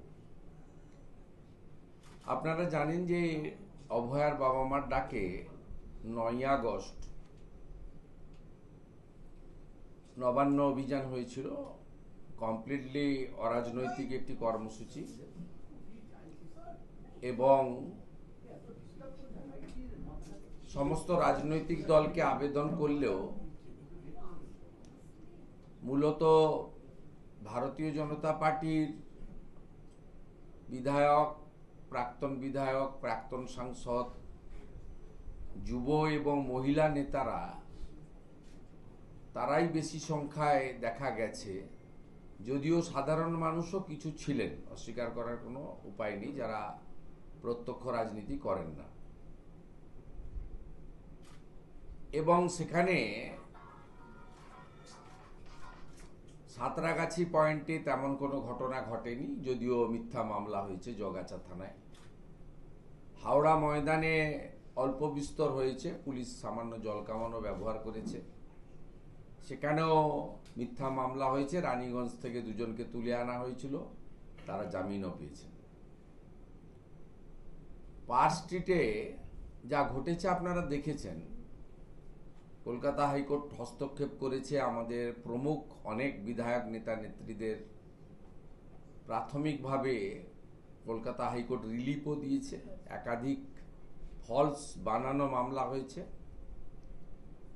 এখনো 2-3 জন গ্রেপ্তার হয়ে আছেন। ওই দিন অভয়ার মায়ের উপরে বাবার উপরে অত্যাচার হয়েছে। মায়ের উপরে অত্যাচারটা শারীরিক এবং যথেষ্ট গুরুতর, যা ইতিমধ্যে চর্চিত। হঠাৎ করে তার 2 দিন পরে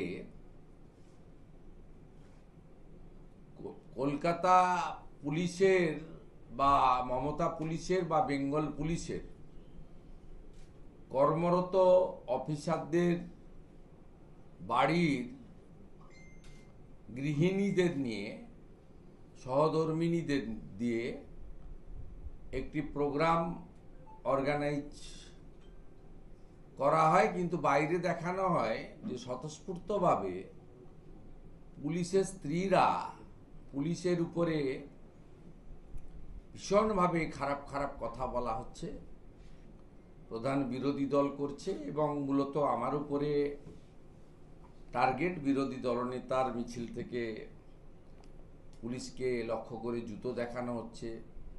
বিরোধী দলনেতা নিজে পুলিশকে খুব অশালীন কথাবার্তা বলছেন, যদিও আমি পুলিশকে বলিনি। কলকাতার নগরপাল, যিনি একটা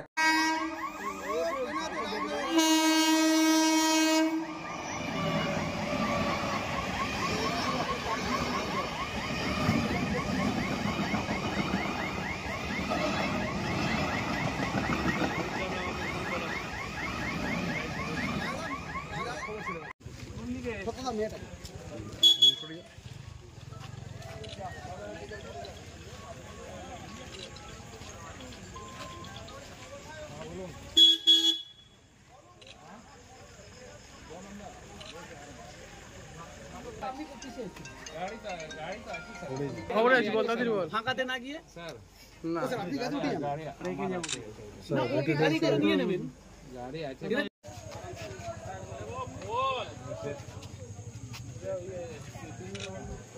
স্যার আপনি ঠিক আছে তুই ইয়ে হ্যাঁ হ্যাঁ হ্যাঁ ভিতরে বল। ওটা ওটা তুমি ওটা সামনে বসুন স্যার। চলে স্যার এই কি তুই গাড়ি ছেড়ে চারজনে। হ্যাঁ এবার দেখুন পশ্চিম বাংলার বারুইপুরের একটি চাঞ্চল্যকর ঘটনা। প্রেমের সম্পর্কে টানাপোড়েনের জেরে এক বিবাহিতা গৃহবধূ আত্মহত্যার চেষ্টা করেন রেল লাইনে বসে। রবিবার রাতের ঘটনাটি বৈষ্ণবপাড়া 2 নম্বর রেল গেটের কাছে ডাউন লাইনে বসে পড়েন তিনি। ঠিক তখনই ডাউন লক্ষ্মীকান্তপুর লোকাল এসে পড়ায় পরিস্থিতি জটিল হয়ে ওঠে। তবে স্থানীয় বাসিন্দাদের তৎপরতায় অল্পের জন্য রক্ষা পান ওই মহিলা। সেই মেয়েটা তুই তাড়িয়ে দিলি, সেই মেয়েটা ফের ওই জায়গাটা এসে পৌঁছে। কি বলছিস? আগের ট্রেনটা তো আমি বাঁচালাম, ফের এই ট্রেনটা কাটতে এসছে। দেখি তো, ফের ছুটে ছুটে এলাম। আসার পরে আমি বললাম আপনি এখানে কি করছেন? একবার তো আপনাকে বলে দিলাম যে এখানে থাকবেন না, ফের কি করতে এসছেন? আর ট্রেন ওপারতে আসছে। আমাদের পাড়ার ছেলেরা ছুটে ছুটে এলো, বললো কি হয়েছে চেল্লাচ্ছিস? আলে এই মেয়েটা ফের কাটতে এসছে, মোদরাপুরে বাড়ি বলছে। এদিকে ট্রেন আসছে ওদিক থেকে, হ্যাঁ, আর ছুটে ছুটে আসছে। তখন কি করলে? মেয়েটা ছুটে এই গেটে এলো, এই গেট থেকে এসে দাঁড়ালো। আমি গেটম্যানকে বললাম, ও গেটম্যান বাবু, একটা মেয়ে কাটতে এসছে এখানে। তারপর গিয়ে কি করলে তুমি? এইবারে মেয়েটা এখান থেকে ছুটলো, ছুটে ওই অব্দি যাচ্ছে। ট্রেন আসছে এপার থেকে, একটা ডাউন ট্রেন শাসন থেকে সবে ছেড়েছে। ছাড়ার পরে আমি গামছাটা নিয়ে এরকম পাক দিচ্ছি, আর ড্রাইভারকে বলছি, ড্রাইভার বাবু দাঁড়াও দাঁড়াও দাঁড়াও। গেটম্যান দেখছিল, গেটম্যান বলছে হ্যাঁ ঠিক করছে। এইবার ওপার থেকে আমাদের একটা ছেলে ছিল সাদা জামা পরে, সে ছুটে গিয়ে মেয়েটাকে ধরে। তারপরে এখানে দুটো ছেলেরা গায়ে হাত দেয়নি, এখানকার মহিলা, আমাদের মুসলিম ধর্মের মহিলা গিয়ে বাঁচায়। দুটো মেয়ে গিয়ে আমি বলি, এই বেটা ছেলে কেউ গায়ে হাত দেবে না। ঠিক আছে, তোমার নাম কি? আমার নাম মোশাররফ শেখ। ঠিক আছে, কোথায় বাড়ি তোমার? মথুরাপুরে কোথায়? মেয়েটির বাড়ি কোথায়? ক বছরের সম্পর্ক তোমাদের সাথে? 2 বছর ধরে হচ্ছে। বিবাহিত তুমি? ও বিবাহিত? তোমাদের তাও সম্পর্ক আছে 2 বছরের? মেয়েটা এখানে এসে তুমি জানতে না? ও আমার ফোন করেছিল। কি বলেছে? বলে আমি এখানে আছি, আমি তুমি ওখানে থাকো, আমি যাচ্ছি, কিছু করুনি, আমি যাচ্ছি। কি হয়েছে আমার বললো, বললো তোমার আসতে হবে না, আমি তুমি ওখানে থাকো, আমি যাচ্ছি। আস্তে আস্তে ফোন করেছি, তারপরে কেন সুসাইডের চেষ্টা করেছিল ওই জানি। তোমার সঙ্গে ঝগড়া হয়েছিল? এমনি মুখে ফোনে রাখা। কেন কেন কেন কিছু হয় না, আমি যেহেতু আমি কি করেছি কিছু বলো। তোর নাম কি? রফিকুল। কি ঘটনা কি ঘটেছিল? একটা মেয়ে এখানে আসে সুইসাইড করতে, তাকে আমাদের লোকাল ছেলেরা কিছু বাঁচানোর জন্য মেয়েটাকে দেখা যায় যে মেয়েটা বিবাহিত এবং তার বর আছে। সে বর থাকাকালীন একটা পুরুষের সাথে সম্পর্ক রাখে, সে পুরুষের সাথে অশান্তি হওয়ার কারণে সুইসাইড করতে আসে এখানটায়। সেই মেয়েটাকে আমরা বাঁচাই এবং আমরা আমার 2 নম্বর গেটে বসিয়ে রাখি। আমরা জিআরপি বড়বাবুকে ফোন করি, যে বড়বাবু ফোর্স পাঠায়, রীতিমতো আমরা পুলিশের হাতে তুলে দিয়েছি। তোমরা কি করে বাঁচালে?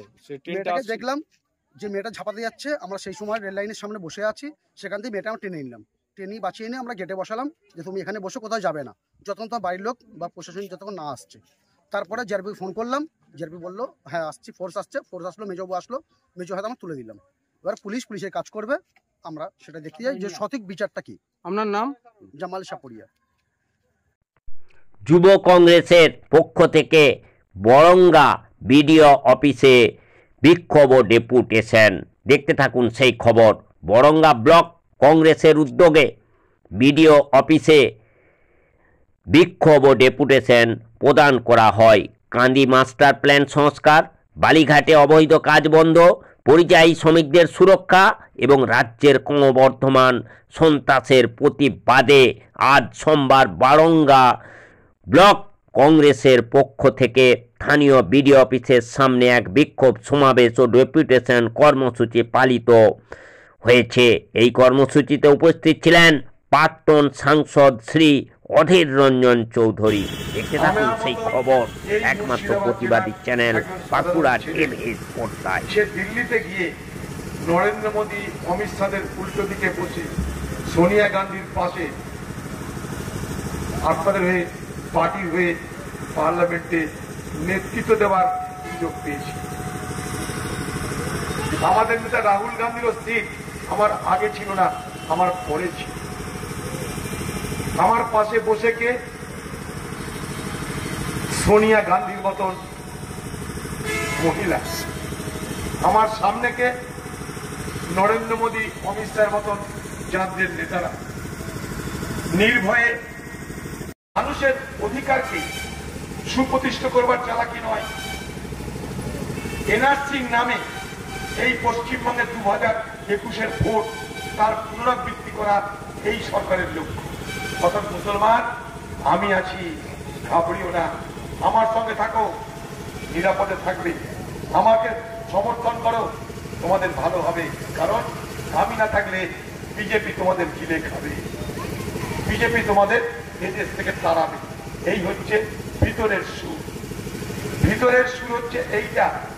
কিন্তু রাহুল গান্ধীর মতন পার্লামেন্টের মধ্যে, বাইরে, কোর্টে, রাস্তায়, সারা দেশ জুড়ে প্রত্যেকটা মানুষের, সে হিন্দু, মুসলমান, শিখ, খ্রিস্টান, শিডিউল কাস্ট, শিডিউল ট্রাইব, সকলের ভোট দেওয়ার অধিকারকে সুনিশ্চিত করার কোনো মানসিকতা, কোনো লড়াই তৃণমূলের নেই। কিন্তু মনে রাখবে, তার আগে এটা নিয়ে ভোটের বাজার গরম করতে, এবং সে ভোটের বাজার গরম করতে মুসলমানদের ভর্তি দেখিয়ে, ভয় দেখিয়ে, আতঙ্ক তৈরি করে তারা নির্বাচনের বৈতরণী পার হতে চায়। 2021 সালের ভোটের কথা মনে আছে আপনাদের? NRC, NRC, NRC. বিজেপি হিন্দুদেরকে বুঝালো এনআরসি নিয়ে এসে সব মুসলমানদের অধিকার কেড়ে নেব, আর সেই সুযোগে দিদি মুসলমানকে বোঝালো এনআরসি রুখে দিয়ে মুসলমান তোমাদের আমি রক্ষা। আজকের এই প্রতিবাদ সভায় উপস্থিত এই এলাকার সর্বস্তরের আমার দুজন ব্যক্তিবর্গ, শ্রদ্ধেয়া মা, বৌদিরা, ভাবি, বিবু আপা, কংগ্রেসের কর্মী সমর্থকেরা, সকলকে আন্তরিক অভিনন্দন এবং কৃতজ্ঞতা জানাই। নির্বাচন যাই, নির্বাচন আসে, বড়োয়ার মানুষের সঙ্গে আমার কোনো নির্বাচনী সম্পর্ক নয়। আমি আগেও বলেছি, আজও বলছি, আগামী দিনেও এ কথা বলছি। আপনাদের সঙ্গে আমার নির্বাচনী সম্পর্ক নয়, আপনাদের সঙ্গে আমার আত্মীয়তা, ভ্রাতৃত্ব এবং বন্ধুত্বের সম্পর্ক। আমি হারি বা জিতি এই সম্পর্ককে রক্ষা করার দায়িত্ব, রক্ষা করবার শপথ নিয়েই আমি ভোটে দাঁড়িয়েছি। পাশাপাশি আগের মতন আজও আপনাদের কাছে আমি আমার কৃতজ্ঞতা জ্ঞাপন করে বলছি যে আপনারা আমাকে অনেক অনেক অনেক কিছু দিয়েছেন। আপনাদের আশীর্বাদে, আপনাদের দোয়াতে আমার মতন মুর্শিদাবাদের প্রত্যন্ত এলাকার একজন যুবক হিসাবে, একজন প্রৌঢ় হিসাবে, একজন মানুষ হিসাবে আমি ভারতবর্ষের পার্লামেন্টে একবার নয় 5 বার যাবার সুযোগ পেয়েছি। এর ভাগ্য খুব কম জনপ্রতিনিধির হয় যে লাগাতার 5 বার ভারতবর্ষের পার্লামেন্টে সে প্রতিনিধি হয়ে নির্বাচিত হতে পারে। এই ভাগ্য খুব কম জনপ্রতিনিধি হয়। আপনাদের দৌলতে আমি সেই ভাগ্যের অধিকারী। তাঁতের কাজ জানি। হরিয়ানার পানিপথ, যাকে বলা হয় বস্ত্র শিল্পের একটা বড় কেন্দ্র, বস্ত্র শিল্পের কেন্দ্র হচ্ছে হরিয়ানার পানিপথ। সেখানে একজন দুজন নয়, লক্ষ লক্ষ বাংলার পরিযায়ী শ্রমিক আছে, লক্ষ লক্ষ, একটা দুটো। আমি সেখানে 4টে জায়গায় যাওয়া ঠিক করলাম, 3টে জায়গায় গেলাম। সমস্ত পরিযায়ী শ্রমিকরা, তাদের সঙ্গে সামনাসামনি আলোচনায় বসলাম। হরিয়ানায় আমি যাওয়ার আগে হরিয়ানার কংগ্রেস পার্টিকে সঙ্গে নিলাম। হরিয়ানায় কংগ্রেস বিরোধী দল, শক্তিশালী দল কংগ্রেস, সেখানকার সব নেতা আমার সঙ্গে, সেখানকার শিল্পপতি আমার সঙ্গে। আমরা গিয়ে সেখানকার পরিযায়ী শ্রমিকদের বললাম, আমরা যখন আপনাদের কাছে এসে গেছি আর আপনাদের কোনো ভয় নেই, নির্ভয় এখানে থাকবেন, কেউ যাবেন না। যদি কোথাও আপনাদের কোনো অত্যাচার হয় আমাদেরকে বলবেন। হরিয়ানার বিধানসভায় বিরোধী দল কংগ্রেস, হরিয়ানায় একটা নয়, বহু এমএলএ কংগ্রেসের, বহু এমপি কংগ্রেসের। এই বিষয়টা দরকারে পার্লামেন্টে তুলব, হরিয়ানার বিধানসভায় তুলব, আন্দোলন হবে, ভয় পাবেন না। আমরা ফিরে যাচ্ছি, কিন্তু হরিয়ানার কংগ্রেস নেতাদের আপনাদের কাছে রেখে গেলাম, উকিল রেখে গেলাম, নেতা রেখে গেলাম, বিপদ আপদে দুবেলা আপনাদের ভাত খাওয়ানোর লোক রেখে গেলাম। দেখে নিন আপনারা, সবাইকে স্টেজে উঠিয়ে তাদেরকে দিয়ে কবুল করিয়ে তবে পানিপথ থেকে ফিরে এসেছি। তাদের তো কোনো ক্ষমতা নেই, তাদের সব থেকে বড় ক্ষমতা। আশা কর্মীদের একটি গুরুত্বপূর্ণ খবর দেখতে থাকুন একমাত্র প্রতিবাদী চ্যানেল বাঁকুড়া টিভির পর্দায়। মুখ্যমন্ত্রীর বাসভবন অভিযান ও ডেপুটেশনের ডাক আশা কর্মীদের। কলকাতা সহ গ্রাম ও শহরের আশা কর্মীদের সরকারি স্বীকৃতি, বেতন বৃদ্ধি, সরকারি ছুটি সহ বিভিন্ন দাবিতে আগামী 22শে আগস্ট মুখ্যমন্ত্রীর বাসভবন অভিযান ও ডেপুটেশনের ডাক দিল পশ্চিমবঙ্গ আশা কর্মী ইউনিয়ন ও পশ্চিমবঙ্গ পৌর স্বাস্থ্যকর্মী কন্ট্রাকচুয়াল ইউনিয়ন। সোমবার কলকাতা প্রেস ক্লাবে আয়োজিত সাংবাদিক সম্মেলনে বিভিন্ন দাবি তুলে ধরেন আশা কর্মীরা। আশা কর্মীদের অভিযোগ, ন্যাশনাল হেলথ মিশন এর অন্তর্গত আশা প্রকল্পে পশ্চিমবঙ্গে প্রায় ৭৫,০০০ মহিলা কর্মী নিযুক্ত আছেন। গ্রাম ও শহর অঞ্চলে এলাকার স্বাস্থ্য সংক্রান্ত পরিষেবা দিয়ে চলেছেন, কিন্তু এই আশা কর্মীরা অথচ তাদের মাসিক বেতন, সরকারি স্বীকৃতি, ছুটি ও অন্যান্য সুযোগ সুবিধা থেকে তারা বঞ্চিত। তাই তারা মুখ্যমন্ত্রীর বাসভবন অভিযান ও ডেপুটেশনের ডাক দিয়েছেন 22শে আগস্ট 2025 সকলকে এই অভিযানে সামিল হওয়ার জন্য। আমাদের কর্মীরা কাজ করতে গিয়ে অত্যন্ত হয়রানি, নানান জায়গাতে নানান ধরনের পরিস্থিতি ফেস করে। টাকা পয়সা নেই, ঠিকমতো ভাতা দেওয়া হয় না, আবার কাজের যে জায়গা কর্মক্ষেত্রে হয়রানি, মারধর, এমনকি জেল জরিমানা পর্যন্ত হুমকিও দেওয়া হয়। সেই সমস্ত সমস্যাগুলো আমাদের কর্মীরা আছেন, তারা লিডার এবং তারা কর্মী, তারা এখানে রাখবেন। আমাদের এখন এই ডায়াসে উপস্থিত আছেন পশ্চিমবঙ্গ আশাকর্মী ইউনিয়নের রাজ্য president, vice president Madhumita Mukherjee, president Krishna প্রধান, পশ্চিমবঙ্গ বড় স্বাস্থ্যকর্মী কন্ট্রাকচুয়াল ইউনিয়নের vice president Runa Purkait, president Runa Purkait, রাজ্য নেত্রী পাপিয়া দত্ত চৌধুরী এবং আমাদের এই ইউনিয়নের যিনি সম্পাদিকা পৌলমী করঞ্জাই, তিনি অন দ্য ওয়ে এখানে এসে পৌঁছে যাবেন। তিনিও এই সাংবাদিক সম্মেলনে তার বক্তব্য এখানে তুলে ধরবেন। আমরা জানি এই কিন্তু সংবাদ মাধ্যমেও আমরা দেখলাম বিভিন্ন খাতে এই যে ইনসেন্টিভ ভিত্তিক যেহেতু কাজ, কেন্দ্রের দেওয়া যে টাকা, সেই টাকা প্রায় 3,500 কোটি টাকা বাকি। এই বাকি থাকার ফলে এ রাজ্যের কর্মীরা তারা বহু ক্ষেত্রে বহু ইনসেন্টিভ 13 মাস থেকে 15 মাস এবং প্রায় 1.5 বছর যাবৎ বেশ কিছু ইনসেন্টিভের টাকা তারা পাচ্ছে না। মাসিক যে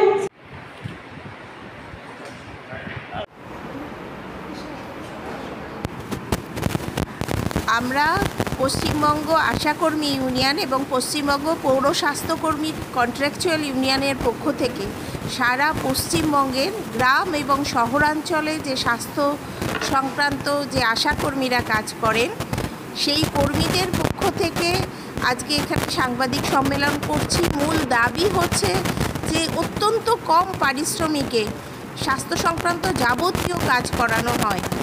মা শিশুর পরিচর্যা,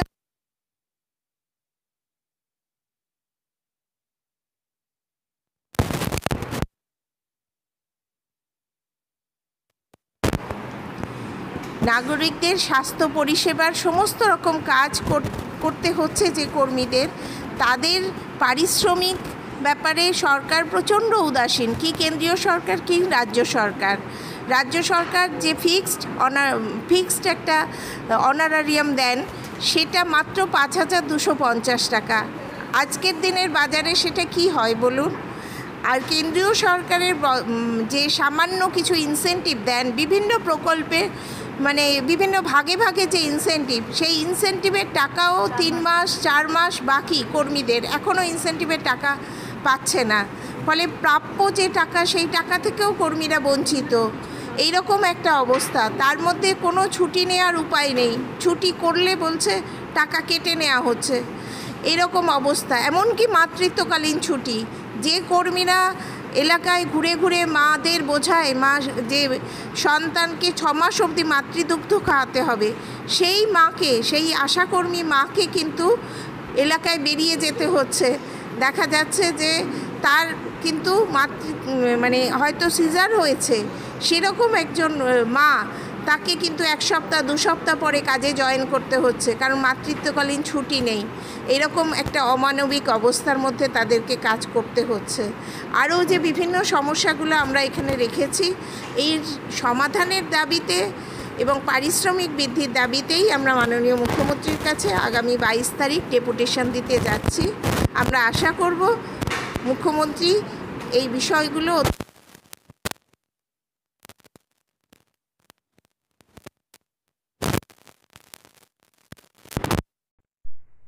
কি রাজ্য কি কেন্দ্র দিয়েছে শুধু প্রতিশ্রুতি, পেলেনি কোনো সুরাহা, বঞ্চিত রেখেছে কামতাপুরী জনজাতিকে। উত্তরবঙ্গের জনজাতিকে দিন দিন বোকা বানিয়ে চলছে শোষণ এবং নিপীড়ন।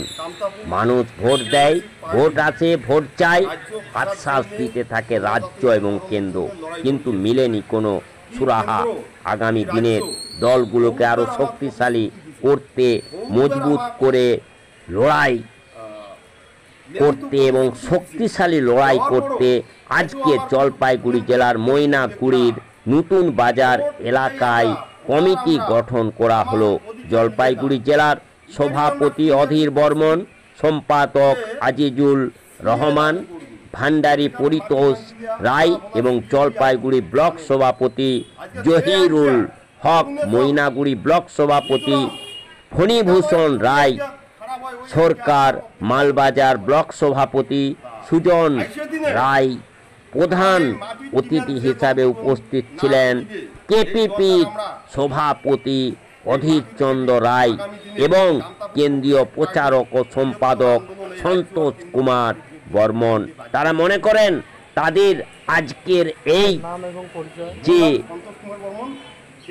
সাংগঠনিক বৈঠক, সেই সাংগঠনিক বৈঠক থেকে আগামী দিনের তাদের যে আন্দোলন আরও শক্তিশালী এবং মজবুত হবে।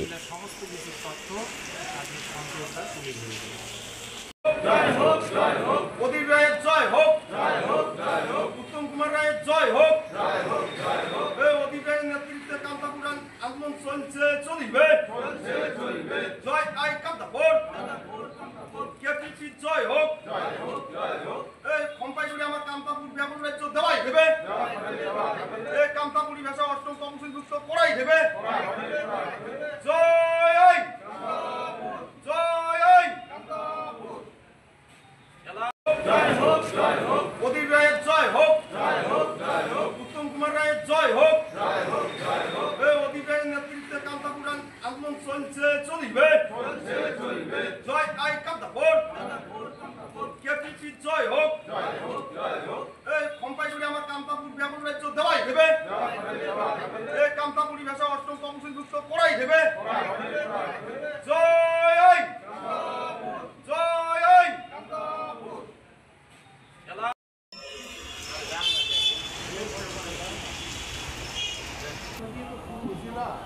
জলপাইগুড়ি মানুষ প্রচুর পরিমাণে এই আন্দোলনে যোগদান কেপিপির নাম ধরে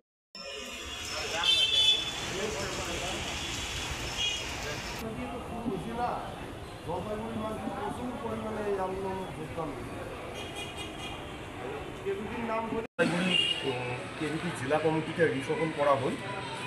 এই রিসফলত আজকে পুনর্গঠন, আজকে সভাপতি হিসেবে অধীর চন্দ্র বর্মনের সভাপতি, সহ সভাপতি কর্ণদেব রায়, সাধারণ সম্পাদক আজিজুল ইসলাম, সহ সম্পাদক বিশ্ব ডাকুয়া, ভান্ডারী পরিতোষ রায়, আর বাদ বাকি সদস্য। আর তার সাথে আমরা তিনটে ব্লক কমিটি গঠন করিলাম, মানে অ্যাডাক কমিটি গঠন করলাম, যার প্রেসিডেন্টের দায়িত্বে ময়নাগুড়ি থেকে দেওয়া হয়েছে ভূষণ রায় সরকার, ফণীভূষণ রায় সরকার, আর মালবাজার সুজন রায়, জলপাইগুড়ি সদর জহিরুল হক। আইসে দিনে এই তিন ব্লক কমিটিকে আমরা অতি শীঘ্রই আমরা পুনর্গঠন করব। আর একটাই এই মিটিং থেকে আমরা বার্তা দেওয়া চাই কি কেন্দ্র আর কি রাজ্য দীর্ঘদিন যাবৎ এটাকার মাটির মানুষ তোমার ভোট দিয়ে আসিছে, বহুত প্রতিশ্রুতি দিছে, আর এই প্রতিশ্রুতি আর আমরা শুনবেন নাই। আইসিয়া 26-এর আগত কামতাপুর রাজ্য, কামতাপুরি ভাষা রাষ্ট্রীয় স্বীকৃতির দাবিতে আমরা উত্তরবঙ্গে আন্দোলন নামব। আপনার ডেজিগনেশন কামতাপুর প্রোগ্রেসিভ পার্টি কেন্দ্রীয় প্রচার সম্পাদক সন্তোষ কুমার বর্মন। জলপাইগুড়ি জেলা কমিটির পুনর্গঠন আজকের সবার গড়িয়া মাননীয় রঞ্জিত রায় আর উপস্থিত লাঞ্চিগুলিয়ার কোচ আজকের সবার অনুমতি নিয়ে আজকের সবার গড়িয়া আজকের সবার এই জায়গা টানা হই। হয়তো পুরোনো আমাদের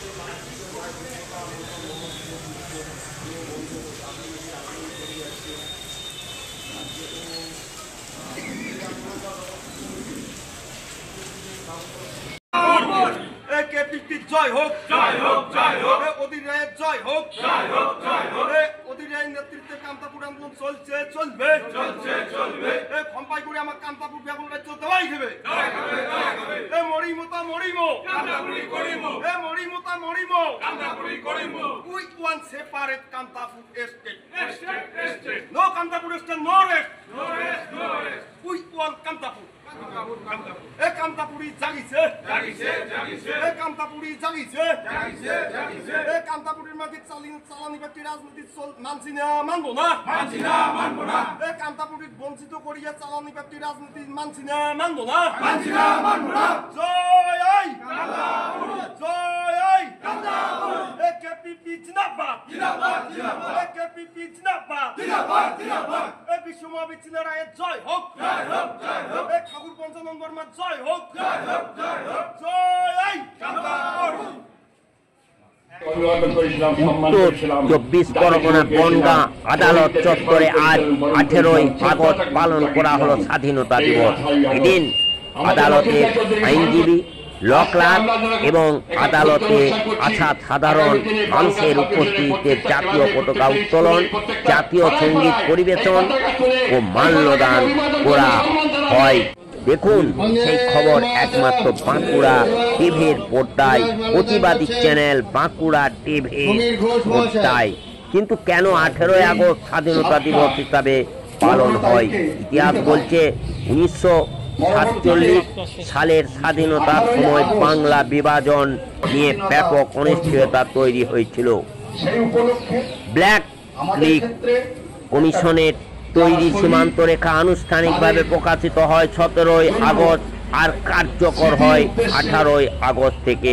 সেই জন্যই নাকি এই 18ই আগস্ট স্বাধীনতা দিবস পালন করেন এই যে আদালত চত্বরে উত্তর 24 পরগনার বনগাঁ। 47 সালে 15ই আগস্ট আমাদের দেশ ভারতবর্ষ স্বাধীনতা লাভ করে। পতাকার দিকে তাকান সবাই, স্যালুট করুন।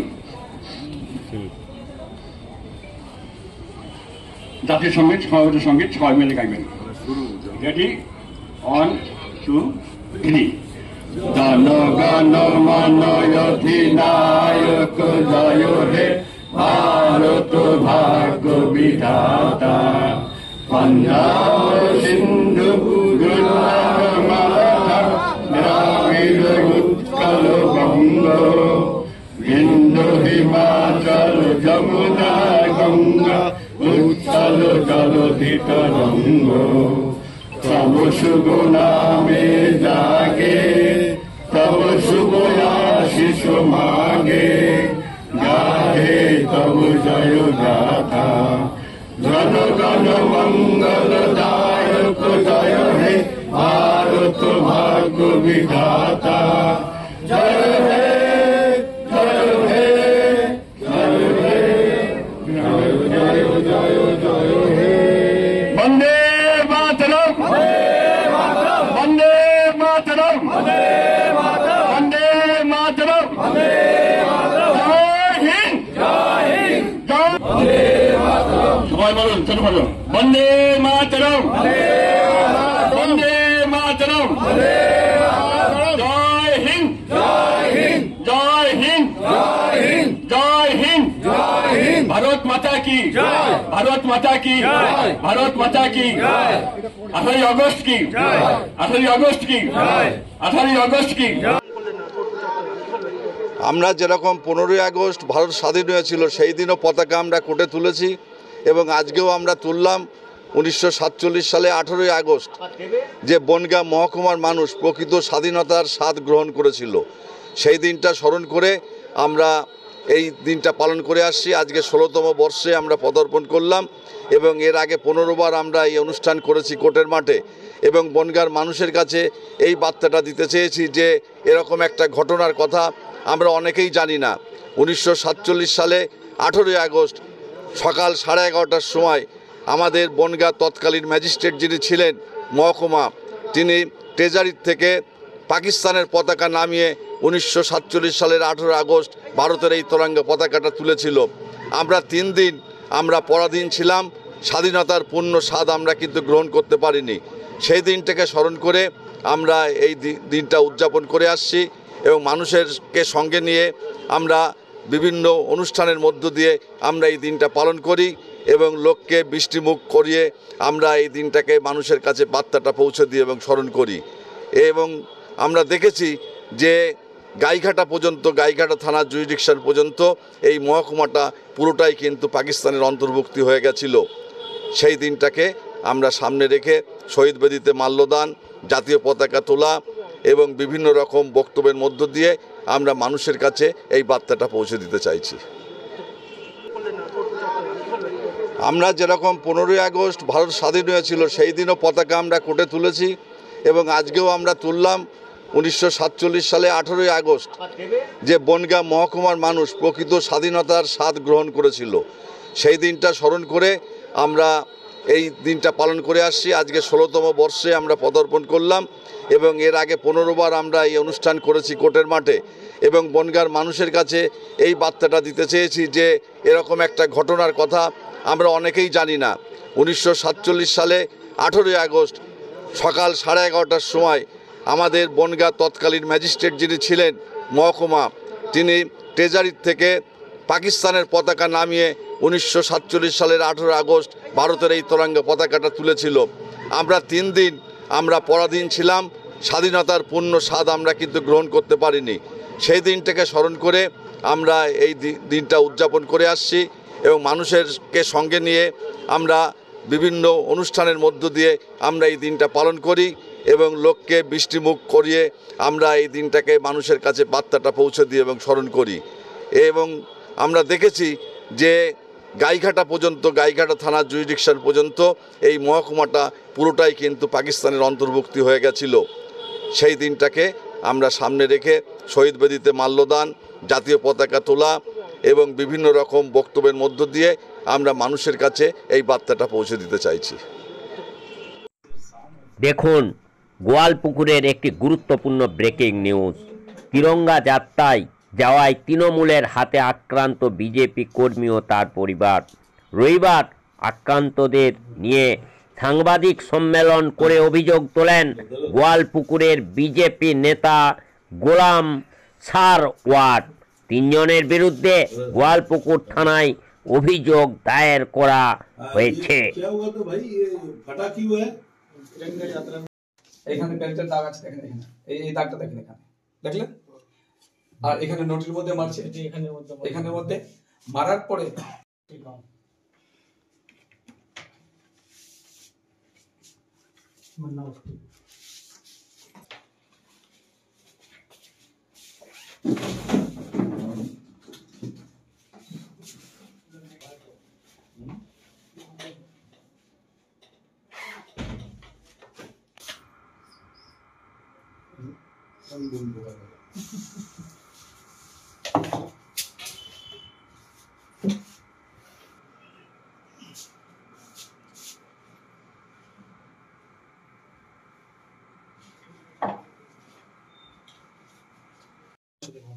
আমার সাথে আমি তিরঙ্গা যাত্রাতে গিয়েছিলাম, এই জন্য আমাকে মারেছে। কেন গিয়েছিস, কেন বিজেপি পার্টি করছিস, আর কেন তিরঙ্গা যাত্রাতে গিয়েছিস, কেন সর্বদাকে নিয়ে এসেছি এখানে, এই জন্য আমাকে মারধর করেছে। বলছে এটা ফেলে দিল, তোমাকে ফারবো, আর তোমাকে 24 ঘন্টা টাইম দিয়েছি। টিএমসির ছেলেগুলা করছে এগুলো। কারা, কি নাম তাদের? সেহনশা, রাজাবুল, হাসিব। আচ্ছা, তারা মারধর করেছে। হ্যাঁ, এরা পুলিশের কাছে কমপ্লেন করছো? হ্যাঁ, পুলিশের কাছে কমপ্লেন করেছি আমি, রিসিভও দিয়েছে। পুলিশ বলছে কি আমি অ্যারেস্ট করবো, এখনো অ্যারেস্ট হয়নি। ও কোথাও কি আতঙ্কে রয়েছে, ভয়ে রয়েছে? হ্যাঁ, ভয়ে আছে। আমি তো বাড়িতে যাইনি, আমার মা বাবা আছে, সব কান্নাকাটি করছে। কি করবো আমি বুঝতে পারি না। আমি মানে বাবা বুড়ো বয়স্ক আছে, ও কান্নাকাটি করছে, মা কান্নাকাটি করছে। আমি ভয়ে বাড়িও যেতে পারি না। এটাতে খোলা একটা মেসেজ দিচ্ছে। কি বলবো সাহেব, একটা কথা বলছে যে আপনারা অনুরোধ চাচ্ছি কি আপনারা আমাকে ইয়ে করে দেন, তো এর জন্য আমরা কে ইনসাফ পাবো, সঠিক ইনসাফ পাবো। ওদের ফাঁসি হতে লাগে, না হলে ওমর কায়েদ হতে লাগে, না হলে আমাকে মেরে দিবে। ঠিক, আমি সজা বল। আপনার নাম? এমডি সেহনশা আজম।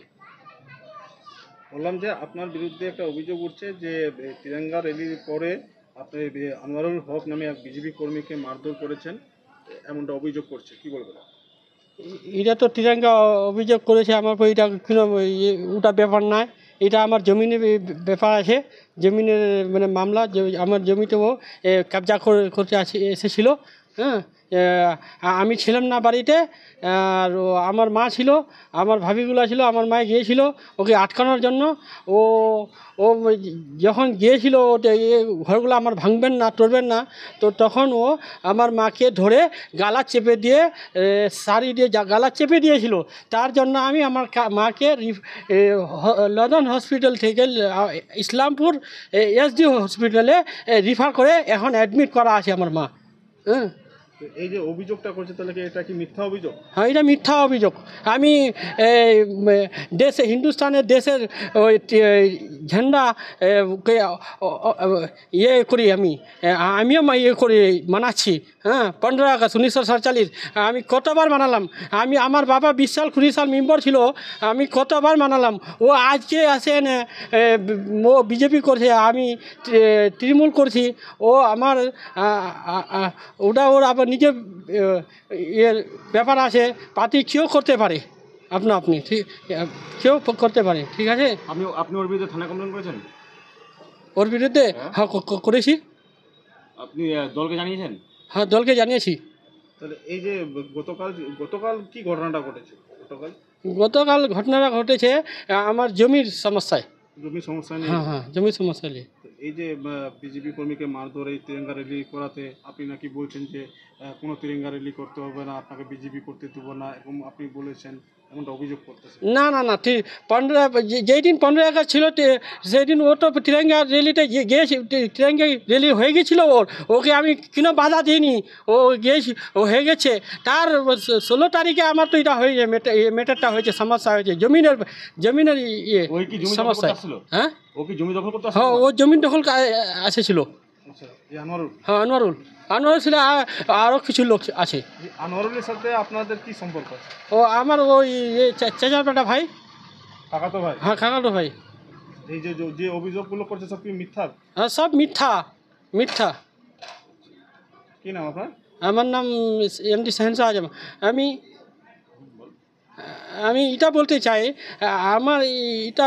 আমার চাচার বাজা ভাই, ও যেটা সমস্যা, জমিনের সমস্যা আছে, ওর কাছে গেল, ও আমাকে 2বার কল করেছে, সার্ভার। হ্যাঁ, সার্ভার 2বার কল করেছে। ও আমাকে বলছে যে এটা কি ব্যাপার। আমি বলছি জমির ব্যাপার এটা। হ্যাঁ, আর বাকি ও বলছে না, ও তো বলছে তিরঙ্গার ব্যাপার, ওর লোকগুলা। হ্যাঁ, তো ও আবার বললো কল করে যে আপনি মানে অরিজিনাল লিগালটা বলেন। আমি বলছি জমির ব্যাপার, এটা তিরঙ্গা নাই, তিরঙ্গাকে আমিও মানি আর সবাই মানে। হ্যাঁ, আমি হ্যাঁ, সার্ভারটা ওই বিজেপি করে। হ্যাঁ, নেতা। ওকে আমি এটা বলতে চাইছি, ওকে এখানে আসতে হবে, স্যার জমিনে আসে ও ট্যাকিং করতে হবে ওখানে, কী ম্যাটার আসে, ওখানে কী ম্যাটার আসে, লোকজনকে মানে ইয়ে করতে হবে যে এখানে কি মানে তিরঙ্গায় মামলা আছে না, দেশের তিরঙ্গায় মামলা আছে না, ফের আবার জমির সমস্যা আছে। ওকে আসতে হবে, নাহলে এবার তো নেতাগি করলে হবে না বসে। হ্যাঁ, এমনি আমি বিজেপির নেতা করবো বড় ওগুলো করলে নেতাগি হবে না। মানে সবার ইনসান যেমন আমাকে এই পৃথিবীতে ইনসান আমাকে ইয়ে করেছে, তো ওর মানে সব মানে বরাবর দেখতে হবে, সবার ইনসাফটা বরাবর দেখতে হবে, ঠিক আছে। তার জন্য আপনি আগে বাড়তে পারবেন। হ্যাঁ, ছিল আস্তে হয় না ধুয়ে লিয়া তিরঙ্গা হাতরা যাবো কেনে ওইলে আমি বাঁচাই নি না মাহি লালতে ঘর তালা পায়ে দিন উঠে গেলে। এখন কি বাড়ি যেতে পারছেন না? না, বাড়ি যাননি? না, বাড়ি যাইনি। কোথায় থাকেন? চৈনপুর থাকেন। চৈনপুরে অন্য জায়গায় থাকেন? নিজের বাড়ি কি তালা মেরে দিছে? তালা মায়ে নিচ্ছে, আমি যেখানে ভয় লাগছে। আপনি কি ঘর ছাড়া আছেন? হ্যাঁ, ঘর ছাড়া আছে।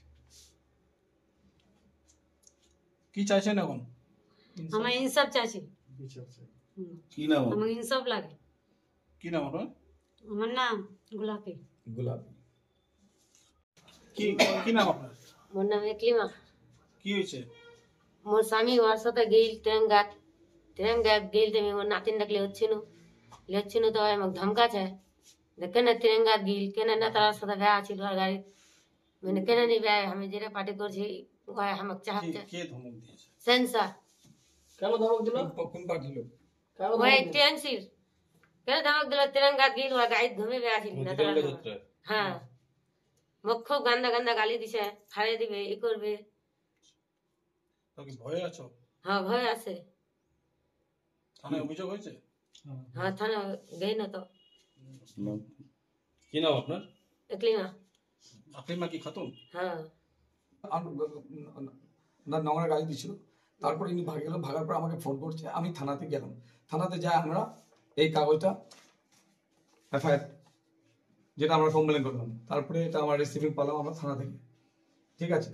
সেটা আমি বলছি কি তিরঙ্গা যাত্রা আমরা গোয়ালপুকুর কি বাংলাদেশ, এটা আমি বলছি কি গোয়ালপুকুর বাংলাদেশকে আমরা এখানে তিরঙ্গা যাত্রা বাইর করতে পারবো না। আর টিএমসি তিরঙ্গা যাত্রাটাও যদি বাইর করতে দিবে না, তাহলে বুঝতে হবে কি ওয়েস্ট বেঙ্গলের অবস্থা কি আছে। মুখ্যমন্ত্রী যে আবল তাবল বলছে, ল অ্যান্ড অর্ডারকে সব শেষ করে দিচ্ছে, নিজে হাতে সবগুলো নিয়ে দুর্নীতি করছে। আর আমরা বিজেপি হোক কি টিএমসি হোক কি কংগ্রেস হোক কি সিপিএম হোক, এটা তো তিরঙ্গা যাত্রা সবাই যাবো আমরা। কিন্তু এখানে লোকগুলোকে চিন করে কে বিজেপির নেতার সঙ্গে কে তিরঙ্গা যাত্রাতে ছিল তাদেরকে মারধর করবে, তাহলে আমরা তিরঙ্গা যাত্রাও করতে পারবো না। সেটা তো প্রশ্ন আছে কি এখানকার ক্যাবিনেট মন্ত্রী গুলাম রাব্বানি সাহেব, ওনার ব্লক প্রেসিডেন্ট আহমদ রাজা, তার গ্রাম ওটা মন্নাবস্তি, আর মন্নাবস্তিতে এগুলো হচ্ছে, তাহলে এটাতে আমাদের টিএমসির ব্লক প্রেসিডেন্টের কি মন্ত্রীর কি এদের দায়িত্ব আছে, এগুলো দায়িত্ব নিতে পারবে ওরা? সেই চিন্তা বলছি তিরঙ্গা যাত্রাতে এগুলো কেন হলো, তার জন্য আমরা ডিমান্ড করছি যে ওই 3টা ছেলেকে অ্যারেস্ট না হলে আমরা রোড জাম করব। আর আমরা এই তিরঙ্গা যাত্রা উপর যাত্রাতে এগুলো মারধর করলো তার আমরা উত্তর নেব, কিন্তু এটা আমি বলছি। এই প্রেস কনফারেন্সটা করার জন্য আমি আসলাম আপনার মিডিয়া হাউসে। আমরা 15 আগস্টে থানা থেকে পারমিশন নিয়েছিলাম আমরা কি একটা তিরঙ্গা যাত্রা আমরা বাইর করবো। আমরা 15 আগস্ট 1947-এ দেশ আজাদ হচ্ছিল, তার জন্য পুরো হিন্দুস্তানে পুরো ভারতে সবাই আমরা একটা উৎসব মানাই, খুশি মানাই কি আমার দেশ আজাদ হচ্ছিল। তাদের আমাদের পূর্বজ যেগুলো ছিল, চাই হিন্দু মুসলমান শিখ ইসাই সব ধর্মের লোক লড়াই লড়ে আমাদের দেশ স্বাধীনতা আজাদ হচ্ছিল। তার জন্য আমরা একটা পুরো হিন্দুস্তানে একটা জশ্ন মানাই আমরা তেওয়ারের মতন। তার জন্য আমরা থানা থেকে পারমিশন দিয়েছিলাম, থানা আমাদেরকে 170টা বাইকের পারমিশন দিয়েছিল, ঠিক আছে। তারপরে আমরা ফ্ল্যাগ হোস্টিং করার পরে তারপরে আমরা বিপরীত থেকে লধন থেকে ঝলঝলি মোড় থেকে মনিবিটা থেকে ভাড়েস্থান আমাদের রুট ছিল। ভাড়েস্থানে যাওয়ার পরে মন্নাবস্তি গ্রাম আছে, তার গ্রামের রোডের মধ্যে আমরা তিরঙ্গা যাত্রা করে তারপরে মনিবিটা আবার আসলাম। মনিবিটা থেকে আমরা কি বলে ওটা চাইনপুর কালীবিটা ঠিকরিবাড়ি হয়, তারপরে আমরা গেলাম। ঠিক হলো, আমাদের তিরঙ্গা যাত্রা সাকসেস থাকলো, ভালো থাকলো। আর সবাই আমরা উৎসবটা এই জশনটা মানলাম। তিরঙ্গা আমাদের শান আছে, আমাদের জান আছে, জানেন সবাই। আমার তিরঙ্গা না থাকলে আমরা তিরঙ্গার শানে আমরা আমার জীবনটাও চলে গেলে কম আছে, তিরঙ্গার জন্য আমরা জান দেবো। কি হলো তারপরে আমরা আসলাম। তারপরে 16 তারিখে দিন 3:30 অবধি যে আমার কাছে বসিয়েছে আনোয়ারুল ভাই, ইনি আমার সঙ্গে তিরঙ্গা যাত্রাতে ছিল। এই বোনটা হাজবেন্ড ছিল আমার সঙ্গে, এরা সবাই 3-4টা লোক মন্নাবস্তি গ্রাম থেকে আমার তিরঙ্গা যাত্রাতে সামিল হচ্ছিল। তারপরে 3:30টায় 16 আগস্টে ইনি রপার ক্ষেত থেকে স্প্রে করে আসছিল। তারপরে 3টা ছেলে টিএমসির ধরে ইনাকে পুছতাছ করছে কি তুই কেন গেছিলি তিরঙ্গা যাত্রাতে, আর তুই কেন নিয়ে আসলি আমার গ্রামে এই তিরঙ্গা যাত্রা, আর সরবরকে কেন ঢোকালি তুই বিজেপির নেতাকে, এগুলো নিয়ে একে মারধর করলো। মারধর করার পরে কাগজ বানিয়ান, তারপরে এখানে বেল্ট মারছে পুরো বদনে, বেল্টের দাগ আছে, ঠিক আছে। দাগা এখানে আছে, পিঠের মধ্যে আছে, এই পিঠের মধ্যে, ঠিক আছে। এখন দেখুন মানিকচকের একটি গুরুত্বপূর্ণ ব্রেকিং নিউজ। আবারও ভয়াবহ নদী ভাঙনের স্মৃতি ফিরে এলো মালদার মানিকচকের মথুরাপুরে।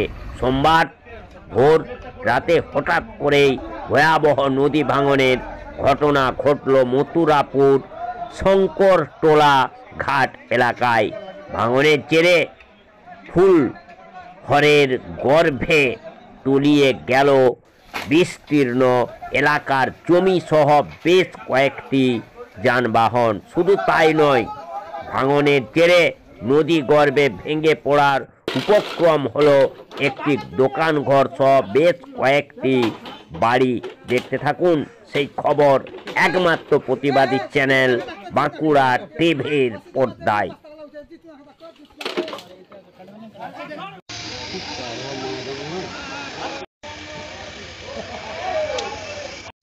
আমাদের এই বাড়ি ঘরের সামনে উঠানো এখানে 2টা থেকে 2:30টার মধ্যে এখানে কাটতে চালু করেছে। এখানে দেখেছে যারা মাছ মারছে তারা এসে দেখছে কি এখানে ট্র্যাক্টর পড়লো তো মানুষ দেখবে ট্র্যাক্টর কীভাবে পড়লো, দেখছি গঙ্গা কাটছে একটা ট্র্যাক্টর গেলো, তারপরে ফের আবার একটা গেলো, তারপরে ফেরাবার একটা গেল, 3টা ছিল আপনার এই ট্র্যাক্টর আমানদার, 4টা বাইক ছিল, আর 2টা সরকারি লোক এখানে ভাড়া থাকতো, তাদের 2টা স্করপিও ছিল।